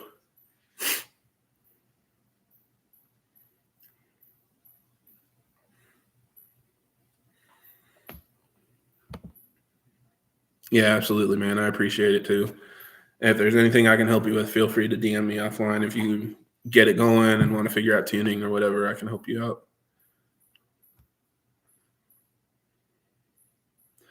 I keep seeing so much talk about custom 3.5-inch exhausts. At what power levels will that become necessary? So I don't see that because most of the people that in theory would need it just run exhaust dumps. Like everybody that you see running these records and stuff like that, if you look at the back of their car, there's no muffler, there's no catback. They just have a turn down off of their downpipe. And so I think if it's that critical for you to make the last little bit of power, that's the cheapest and easiest way to make the power. I know back in the day, a lot of guys were saying that because I think Pure on their M140i, like their shop car, they built a full 3.5-inch custom system for it. Like even from the downpipe, it didn't taper down. And they said that they gained like some crazy amount of power, 40 horsepower or something like that. But that doesn't mean that it wasn't safe before that or like it was an issue. You know what I mean? And so I'm kind of skeptical about the power for one. Like that's pretty high for a higher flowing exhaust that isn't generally considered restrictive. And on the other hand, it's like if you're making 600 horsepower and 600 torque, are you going to take advantage of that extra 40 horsepower or are you just going to blow up your trans?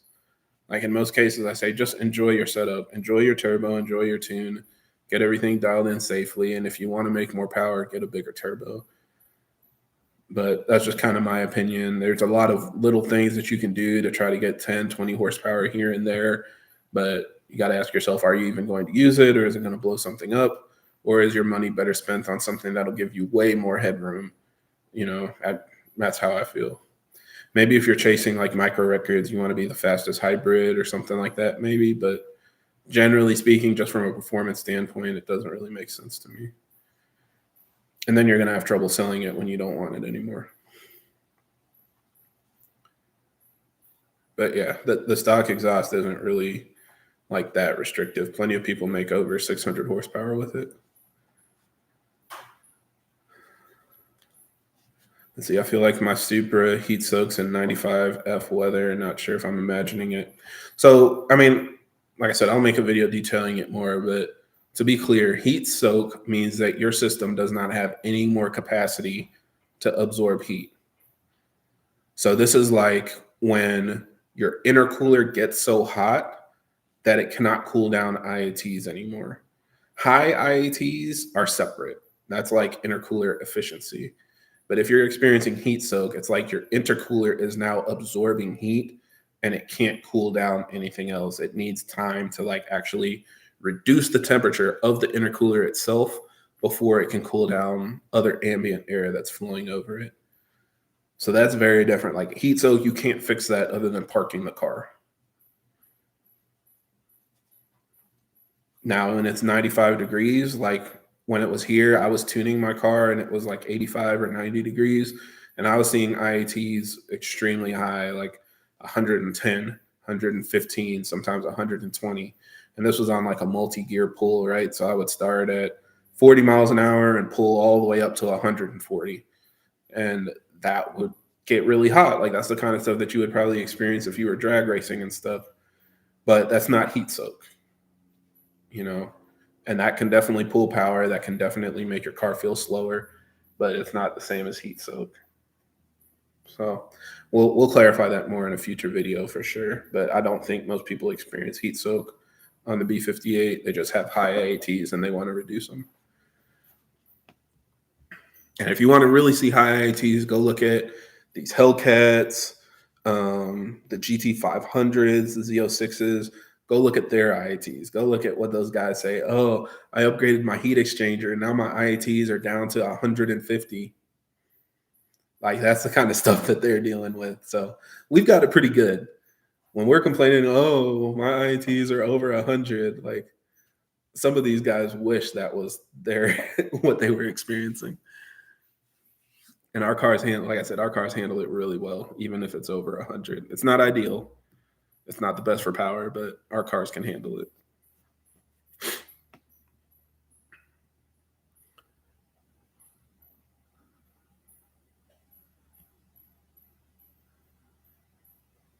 Oh, thank you, man. Glad I could help. Hopefully I didn't miss any. I think you were asking a couple questions, so hopefully I answered them all. Oh, you just ordered the turbo last night. Nice. Yeah, I mean, I think you'll enjoy it, man. And really, it's about, again, just planning out your build, figure out what your goals are, how much power you want to make, how fast you want to go. And that's what's going to set up the rest of your build. So, most people, first thing they need is fueling, then they need a transmission, then they need an engine. That goes from 4 figures to 5 figures, like, very quickly. So that's why I stopped at fuel system. I was like, I'll get port injection, low pressure fuel pump, call it a day, enjoy my car. But I know a lot of you guys got it like that. So feel free to send it. I think Trevor's going to be trying to break the hybrid record with his. That's why he swapped everything over to his X-Drive car. But I don't know. We'll see. That guy lives on top of a mountain. So literally nothing is on his side regarding like getting good times and stuff. He'll have to travel somewhere closer to sea level. Let's see. Do I recommend the upgraded metal trans oil pan? So I think that's okay. Like, it's another thing that I think works fine. It's not necessary, but I am going to do some things. Hopefully a video that I post in the next like 2 or 3 weeks where I can share with you guys ways to improve trans cooling. There are a lot of different options out there, and I've got a couple ideas, a couple things that I've noticed about my car, as well as things I've gotten recommended from other people that we're going to try and test. So if you guys care about trans temps and stuff like that, like kind of in my case, just because I'm getting close to the transmission limit, I'm at almost 600 foot-pounds. I feel like anything that can cool down the transmission will be better. So, I'm going to be trying a couple things to see. I don't think it's like a limitation or something where it's a ticking time bomb, but it wouldn't hurt.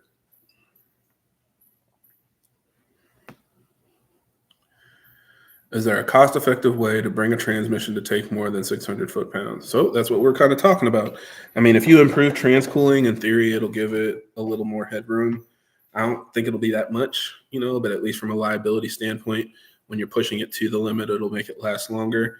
Probably the most cost-effective upgrade if you got a Gen 1 is an HP70. And you can get those, I won't say cheap, but a lot cheaper than a pure transmission. And if you've got a rear-wheel drive car, you basically swap the flywheel and I think the transmission mount. Don't quote me on that, but I think that's it. And then get an XHP tune. And it's plug and play-ish from there. And that can handle an extra 100 foot-pounds or so. So I think that's a good one. Oh, yeah. So if you've got Trevor close by, then he can definitely put you on. Obviously, Trevor's been testing all of the Dynamic AutoWorks turbos, so he can definitely tell you what he's been doing, all of his tuning with Shoop. They've been working through multiple revisions on different setups and stuff. Also, if you talk to him, tell him he's slow until he runs nitrous. I've been trying to get that message to him, like a car's extended warranty. So just tell him Kevin sled until you use the bottle. We don't want to hear anymore.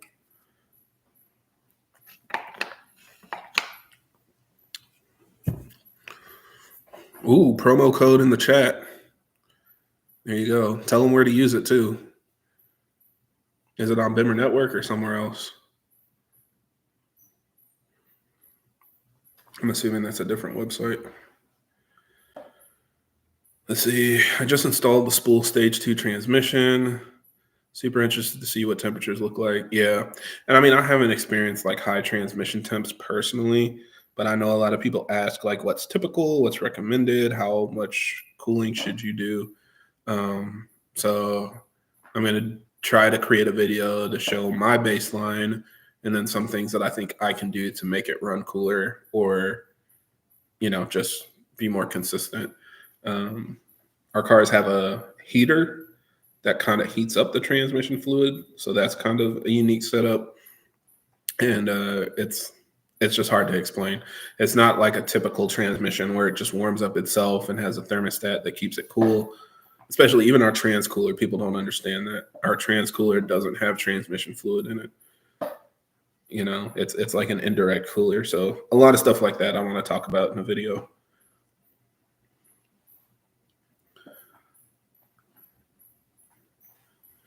Does a stage 1 MHD tune require a transmission tune? How did we say that before? Didn't somebody ask that before? I don't know, but I'll use the same analogy. Saying does stage 1 MHD need a tune or a trans tune is like saying does a cake need icing? No, but it makes it better. Think about it that way. A transmission tune even works great on stock for sure.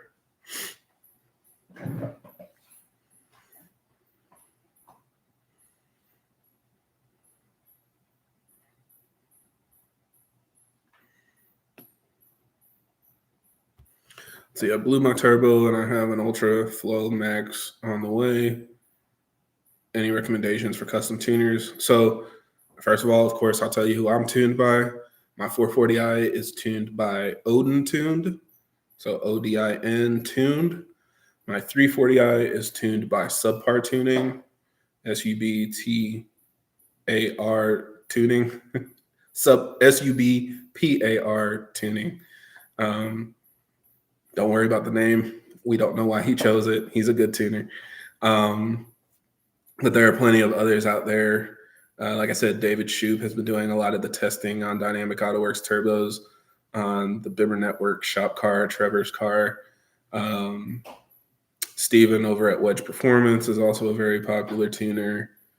Yeah, there's lots of them out there. So it kind of depends on your platform. If you're on MHD or boot mode or Ecutech or whatever, figure out a tuner that works with your platform, send them an email, see how they respond, see if they can get you your goals, and that can kind of guide your decision-making process. Because there are a lot of good tuners that just get busy, and maybe you don't want to wait around for that.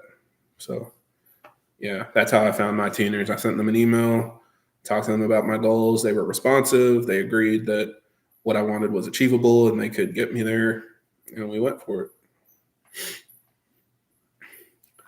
Let's see, what's the best tune for a beginner? Stage 1, for sure. Stage 1 is still the best value mod on a B58, bar none. Stage 1 E30, if you've got ethanol available, you'll get an extra 100 horsepower with just a flash, doing absolutely nothing, and a little test kit, a $20 test kit to calculate your ethanol mix. I ran that for about 6 months. It was awesome. I was beating my buddy that had a stage 2 435i. It pulls hard, and there's nothing you have to do for it. I can imagine if you have a Gen 2, it's even better. More boost, more timing, basically the way it should have come from the factory.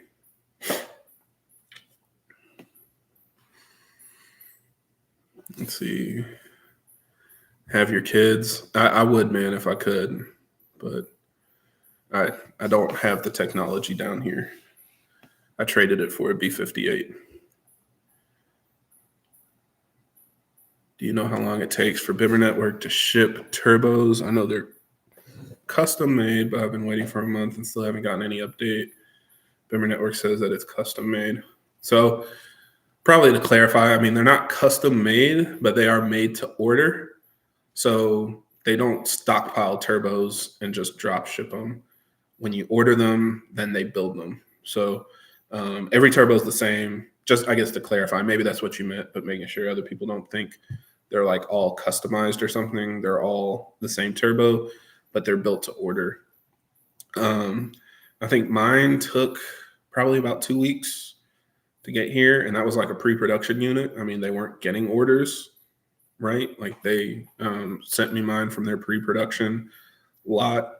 So I'm not really sure at this point. I would assume it shouldn't be much longer. I wouldn't expect it to take that much longer. But if they were like back ordered on components or something like that, if they're waiting on, I don't know, exhaust housings or something like that, then it might take more time because everything comes from different places and then they assemble it and test it here. Let's see, Visconti valve cover upgrade or the block off pins. So I won't say I know what the Visconti valve cover upgrade is, but I've heard it's basically the same. He just does it internally in the valve cover, and I've read some really janky ways of trying to achieve the same thing. Because you should have seen, like, I blocked off my head ports, so I drilled and tapped them, or just tapped them. There were already holes there, so I didn't have to drill. I've also heard of people like filling up the ports on the valve cover with like silicone, just like injecting it right in there so it just fills up the hole and seals it up so that no boost pressure can get in there. Visconti does something similar to that. He modifies it by filling those holes so boost can't go into the valve cover, and then you just want to add like additional venting to compensate for it. So I think either one works. If your valve cover isn't broken yet, then the block off pins are probably cheaper. I'm not sure how much the Visconti valve cover costs, or if you have to like take the downtime to send yours there and wait for him to modify it and send it back. But yeah, like I said, I won't say I know exactly what he does. I haven't seen one, but my understanding is it's basically some version of doing the same thing, just internally. So yeah, if it's really expensive, I'd probably go with the block off pins.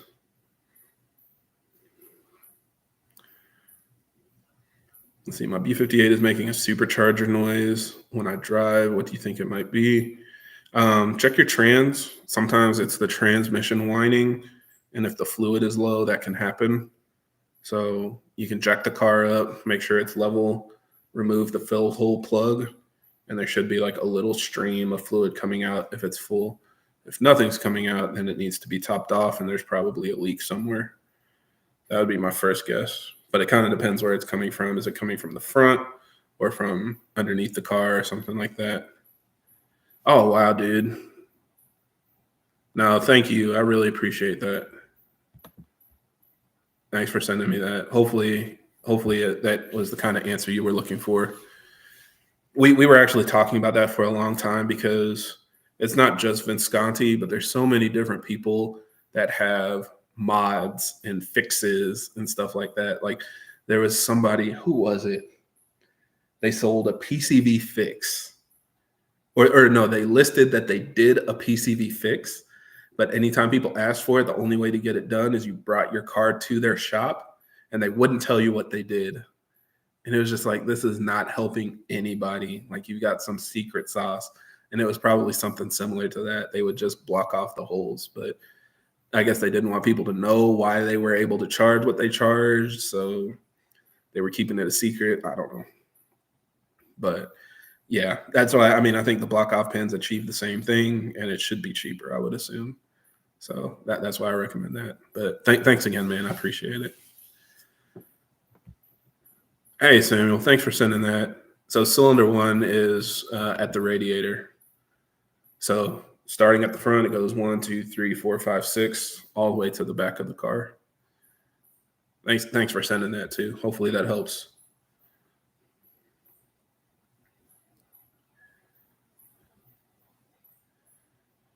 Yeah, see, that's what I thought. I know some people that either did like what is it? Like when you pay a core charge, basically. So you buy it and then he gives you a refund when you send your good condition valve cover back. But if your valve cover is already broken, then you pay extra for like the new valve cover. And it's like, man, that's expensive. I can't remember how much it was, but it just seemed really expensive when I did see the price. So yeah, I mean, I can't knock him. He figured it out probably before most people did and started offering the service. But yeah, I think there's more cost-effective solutions now. Appreciate it, Chandu. Yeah, 25K came out of nowhere, so we're here, man. We're gonna keep going. Thanks for the support. Let's see. All right, sorry I skipped some questions. Is it worth upgrading to a TU pump for off-the-shelf stage 2? Not going to stage 2 HPF PMAP due to quality of fuel? And is it going to work like the stock pump? So I've got this. I'll answer this in two different ways because I've seen both sides of the question. People ask me, can they run a TU pump on like a stock or stage 1 or stage 2 tune? And also they ask for the stage 2 plus or stage 2 HPFP.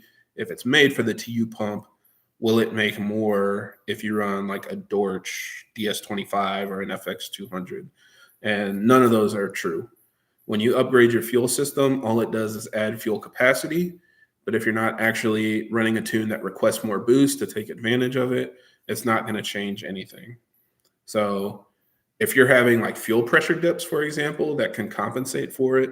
But generally on an off-the-shelf map, that just means it's a crappy map. Like people shouldn't be experiencing fuel pressure dips on pump gas when you're using the fuel system the map's designed for. So that's a hill I'll die on. I really think that's stupid that we're experiencing that nowadays. Off-the-shelf maps are just getting too aggressive sometimes. But regardless, TU pump is not going to make more power on a stage 1 or stage 2 map. And if you have a stage 2 plus map, those are all designed for the TU pump. So if you have anything bigger than a TU pump, it's only going to make as much as the TU pump can support. It's only going to request as much as the TU pump can support. And if you want more than that, you need a custom tune.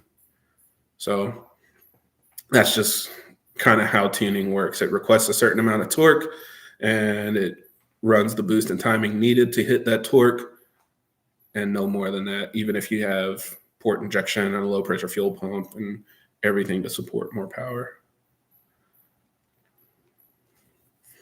So hopefully that answers your question and probably others that people haven't asked yet, but we're thinking about. Let's see, for Gen 1, is there any worries about the valve covers? I had my PCV diaphragm rip, I replaced it, and everything runs good.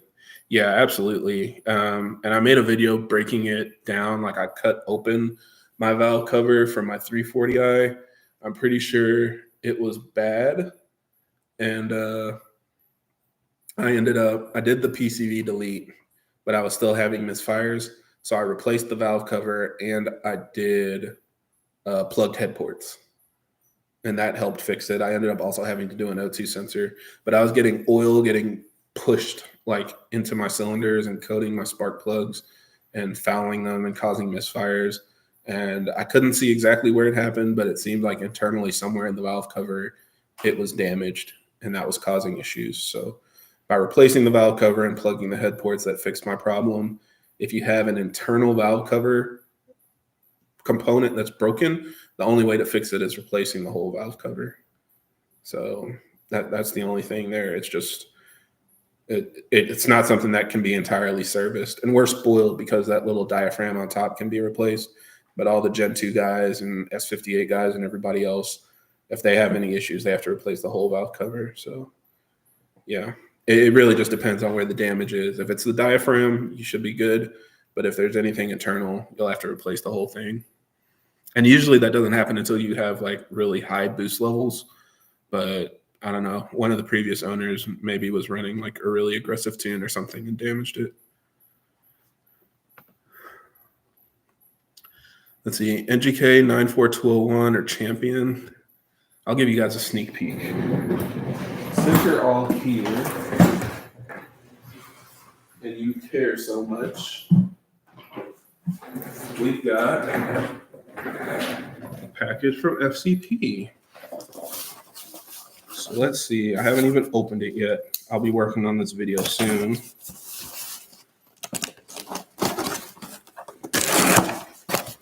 I'll show you guys a little sneak peek.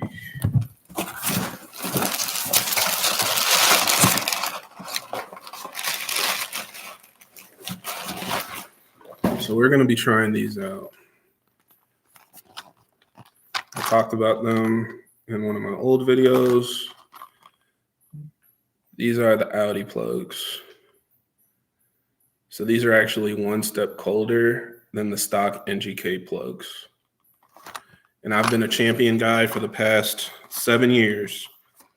But I just decided, like, you know what? I get enough questions about spark plugs. I'm going to try it and see how it works so I can answer the question once and for all and at least give my experience. So these will be going in the 440i. I was actually running logs this morning, checking timing and everything, seeing how it works. And then we'll be swapping these in. I got 6 of them. And we'll see if timing gets better, if boost gets better, if it runs smoother, whatever. I figured why not. So, little sneak peek for you guys. But I think both of them work fine. I've always ran champion in both of my cars. My 340 actually came with NGK. And then when I did my last spark plug change on it, I switched to champion. So, yeah, personal preference for most people. But we'll see if these colder plugs actually do anything.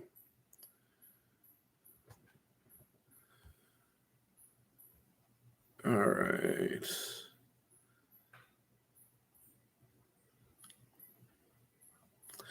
I got my 340 software updated. Do you think the ECU is now locked? Most likely.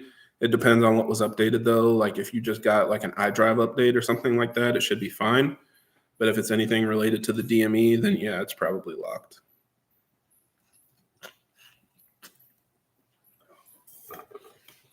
My soda is warm.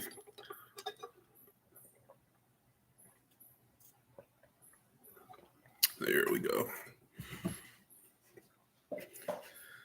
I grabbed ice water as a backup because I knew I knew it was going to be a struggle in here. I need like a thermometer or something so I know how hot and cold it is in here.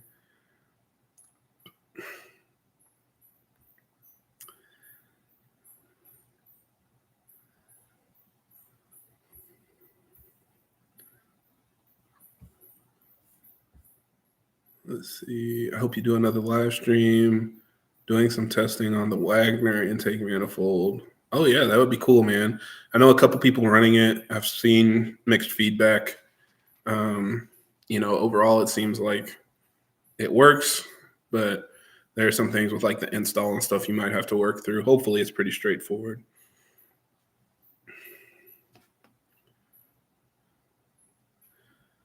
See, can you touch on the other media platform you mentioned you're on? Discord. Oh, yeah. So on my Patreon, we have a Discord link to it. It's basically like a group chat kind of service. So a lot of different people have Discords for different communities, and you can message people on there. It has a voice chat. You can even integrate like games and stuff. I haven't done that, but it's basically to create like a community. So if you join my Patreon, it's as cheap as $5 a month, and then it gives you access to the Discord, so you can be on our group chat where we talk about it, like our builds and stuff like that. And you can also direct message me, ask me questions if you need help with your build.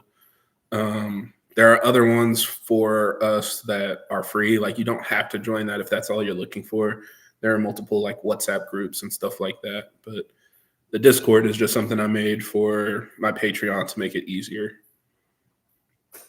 So yeah, if I'm not doing a live stream and you want to ask me a question, you can message me on Instagram or Facebook or anything like that, but it usually takes me a while to respond. And so I created Patreon as an easier way to get in contact with me.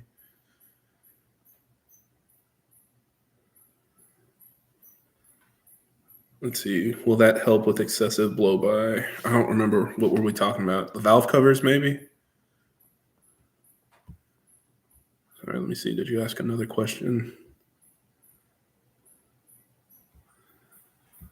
I'm assuming you were talking about something related to the valve covers or asking related to the valve covers.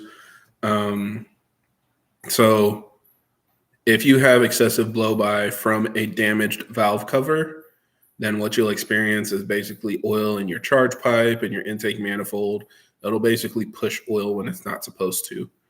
So in those cases, replacing your valve cover will fix it. But it depends on what's causing the blow by or like what's going on. Because even if you just have the cracked diaphragm, it can push oil, and replacing it will fix that. You won't have to replace the whole valve cover. So it really just depends.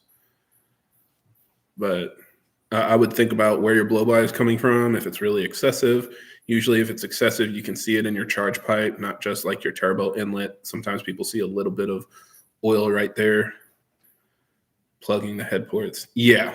So what's actually happening is inside of your valve cover there are check valves. And when you're in boost, it basically closes the check valves so that you're not pushing boost into the crankcase, because that can damage stuff, right? When you're just doing normal driving and everything's in vacuum, then all your PCV gases route through your head ports directly into the engine. So it won't go through your turbo and your charge pipe and stuff like that. But if you're making a good amount of boost pressure, what can happen is even when that check valve is supposed to be closed, the boost pressure in your intake manifold will go up through your head ports and break the check valve. And so then you will push boost into your crankcase, which will push oil out your PCV into your intake and cause excessive blow by. So that's kind of like the functionality of how it works. So when you plug your head ports, you're making sure that there's absolutely no chance that boost pressure inside your intake manifold or inside your cylinder head will go into your crankcase. It's like basically the same as a PCV delete. So that's what you're doing when you plug your head ports, or you use the pins, or you use the Visconti valve cover modification. Like all of those things they achieve the same results. They're blocking boost from getting into your crankcase.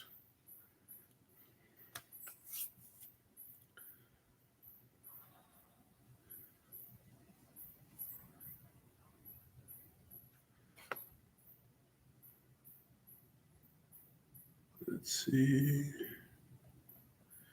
In your opinion, how much more will we wait on Rev 2 to fully be released? That's taken almost as long as getting Gen 2 unlocked. Actually longer, because we got the first teaser for that back in, I think, 2020. That's frustrating in itself, man. And there's a lot of drama going on in the background I don't really want to touch on, but if you guys look through the Facebook groups and stuff, you can find it. And the Rev 2 board, it seems like basically a reflex with a couple more features. So it's crazy that we've had the reflex for so long, but the Rev 2 board is taking so long to come out. I think there's something, I don't know, maybe like copyright related or something that's holding it up, because they're making sure that it's very specific and unique from the Motive reflex so that it's not, stepping over any patents or anything that Motive has. That's the only thing I can assume that's causing it, because I know that's where some of the drama lies. Usually when people have a monopoly on the market and they get comfortable and they see a competitor, it gets ugly. And I won't say I don't know why, but I think that it's stupid. I think that that's a dumb thing that does not need to happen. Like, I've said this before, there's enough bread out there for everybody. We can all make money. We can all be successful. You don't need to be mad about competition, especially when you've dominated the market for 5 years or 4 years or whatever. Somebody else can take a crack at it too.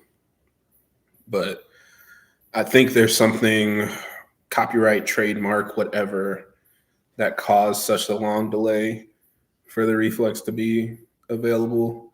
And now, because they even said, oh, it's available to certain shops and stuff like that, but I don't know anybody running it. I haven't seen any results outside of like their 2 shop cars at boot mode. So I don't know.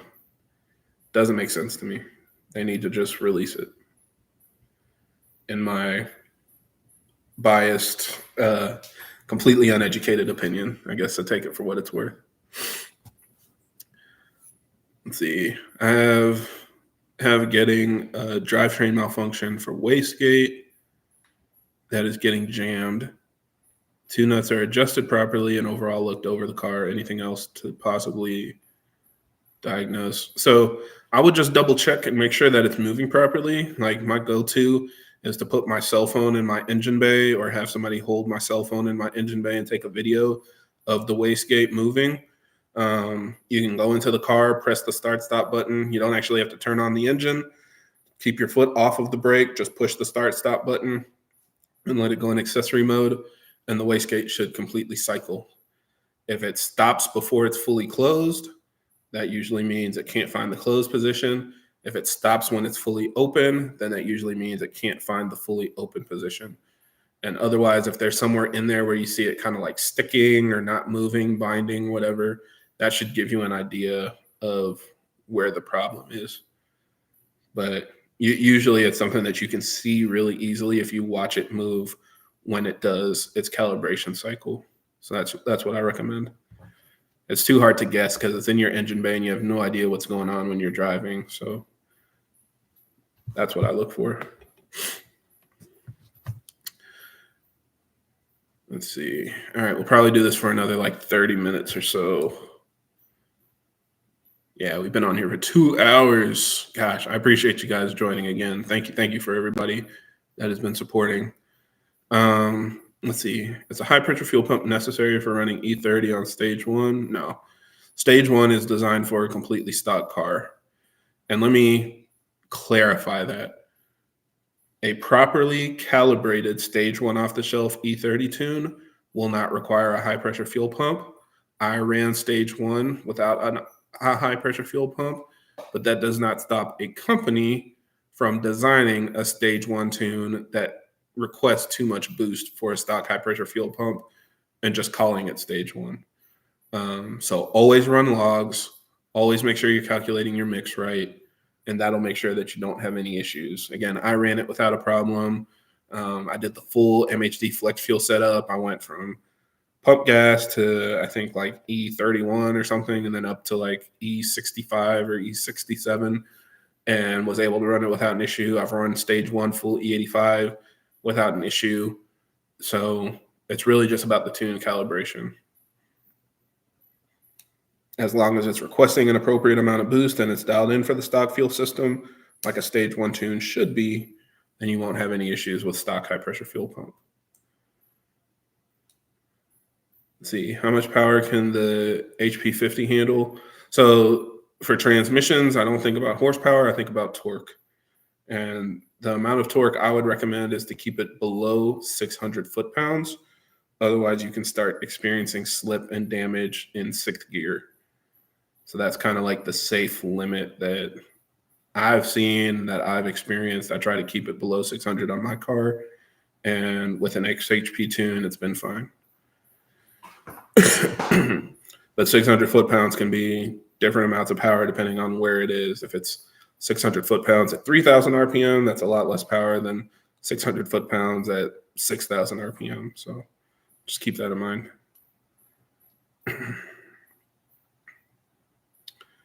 Let's see, have you seen any numbers on the new Pure 900? I have not. A lot of the new stuff, I don't want to say people aren't trying it, but it just seems like a lot of the hype is gone. Like every time a new turbo or a new fuel system came out, everybody was trying it and posting results and custom tune data and draggies and stuff like that. And the market's been so flooded recently, you just don't really see data anymore. Like people are still asking me, what can the hypercore support? Because I remember when Dynamic AutoWorks came out with that and I made a video about it. And I was like, we'll just keep an eye out for people posting results. And it's like, nobody did. I don't even know anybody running it. And I'm sure people are buying them, but it's just like, especially for a hybrid, I think a lot of people aren't interested in buying the biggest hybrid possible. If they're looking for big power, they just go with a full frame. So I don't know. I haven't seen anything specifically related to the Pure 900. And let me be really clear too, because turbos come out and can make any amount of power that you want, right? I don't know anybody that's trying to push it to the limit. Like there are probably people with a Pure 900 that are just making 600 horsepower, and that's not really anything to talk about. But if you mean like somebody that's showing like how much power it can make, I almost don't think that's going to happen, other than maybe if Pure gets a shop car and does their own testing. But yeah, it's kind of annoying actually at this point. It's like, why are we still making new turbos for people just to do the same cookie cutter setups? It is what it is.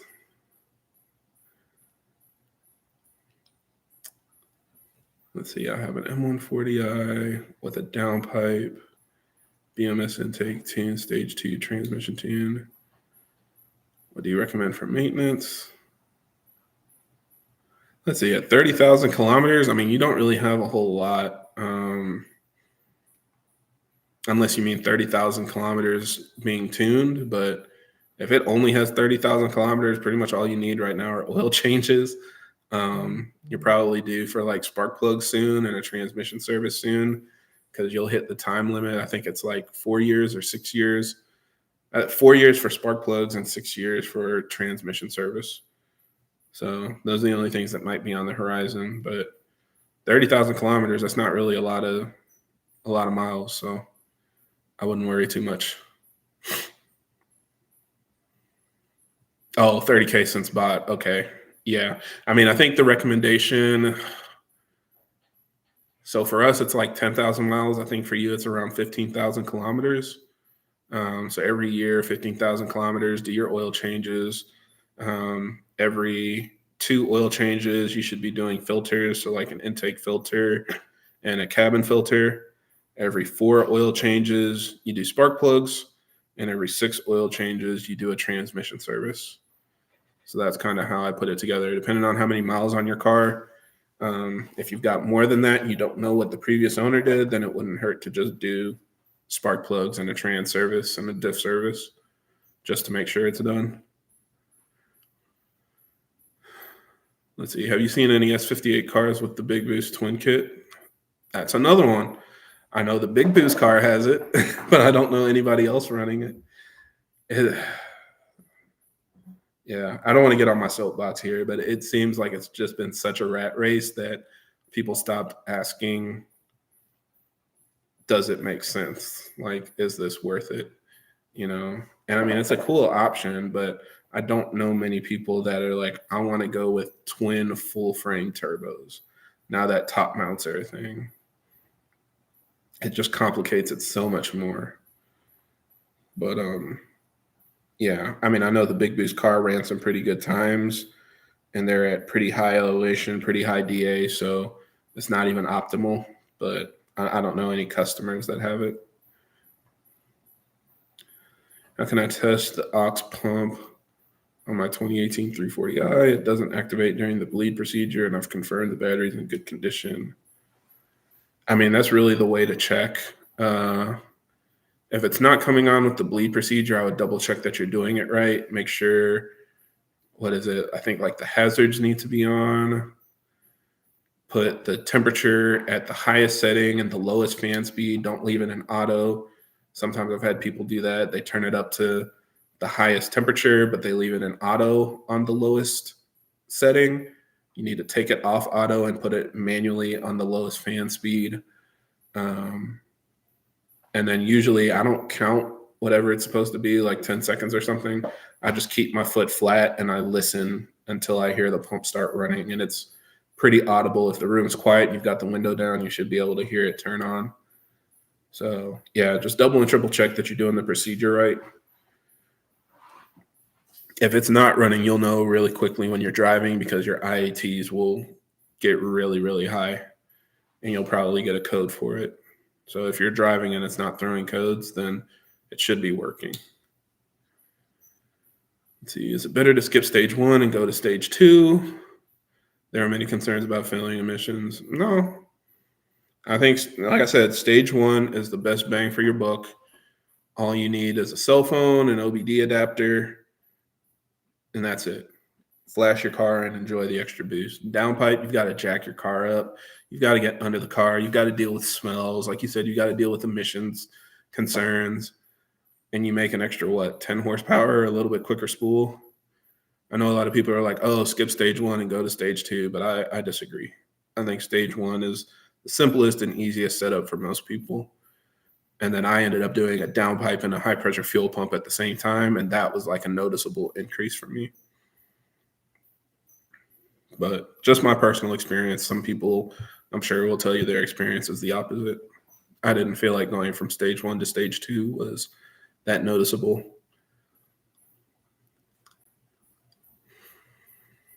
Every time I flash MHD, I get a drivetrain malfunction referring to X drive. Only XHP can clear the code. Is that normal? Also, when logging, I get the code 131072. So I'm not sure about the drivetrain malfunction. The code is normal. I made a video talking about torque limiters, and so probably boost is going over target a little bit around that range. But I would need to know exactly what the drivetrain malfunction is, like what the scan is showing. You don't need to scan with MHD. You can probably scan with like Bimmerlink, and it'll show you chassis codes, and then you can see what's going on. Oh, what's up, Rob? Thank you, man. I appreciate you sending that. Let's see, now that Jordan did Big Twins, maybe more people will go. Yeah, the only thing I'll say, because Jordan isn't doing what most people would do, right? Most people care about their cars too much to chop into it.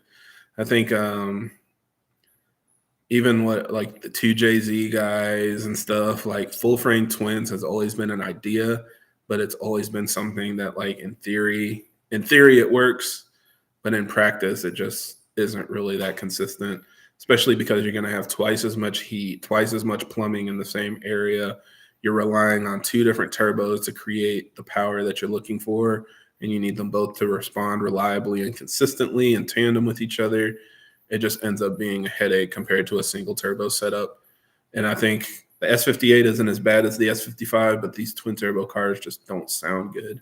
And switching to a single turbo setup makes it sound better, perform better, more reliable, easier to dial in, especially now that we've got capability with all of our tuning software to like disable the extra O2 sensors and stuff like that. It seems like a win-win to go with a single turbo setup. But I'm probably biased because, you know, everything I've done is single turbo. It seems like a headache. But we'll see. It'll be funny if he holds the record for the longest and he's like the only guy pushing a twin turbo setup that hard.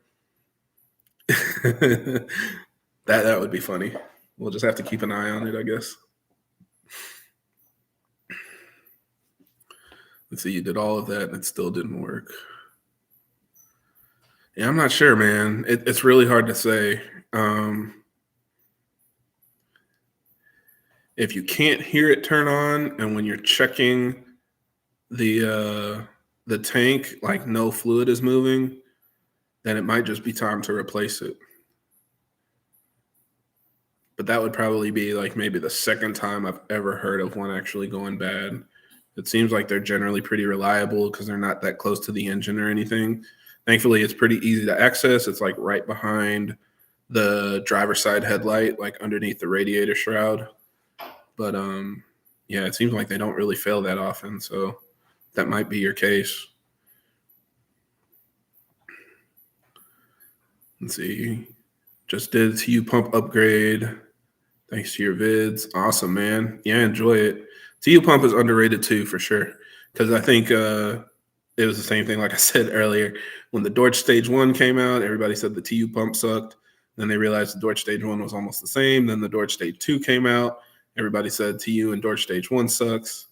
It's like no matter what, every time we get something new, everybody says the old one sucks. If you're buying the cheap parts, you're wasting money, you're broke, blah, blah, blah. But $300 versus like $1,800 for a high pressure fuel pump upgrade, it's hard to argue with. And it gives you plenty of power, plenty of torque. It can support over 500 horsepower. That's plenty for most people. So I like my TU pumps. I still recommend them.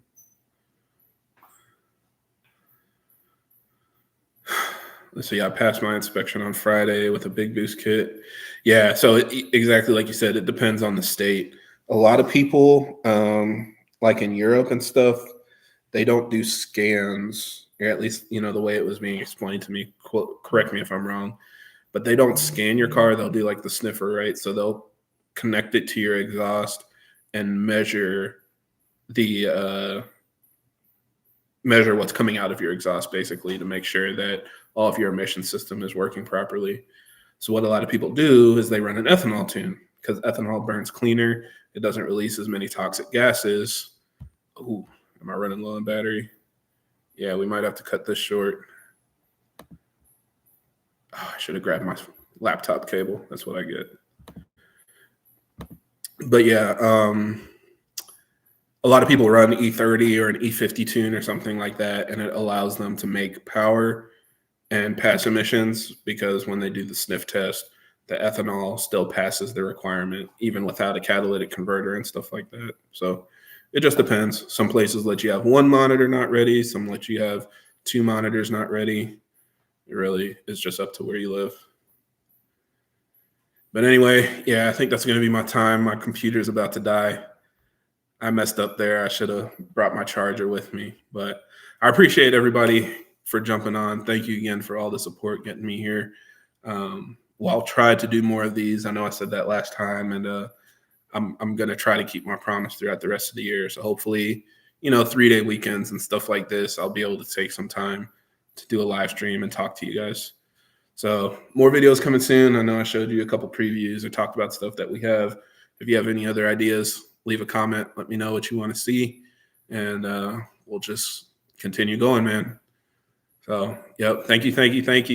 Feel free to join the Patreon. Shameless plug if you guys need immediate help. Otherwise, feel free to message me on my social media, and I'll get back to you as soon as I can. All right. Awesome. All right. See you guys later.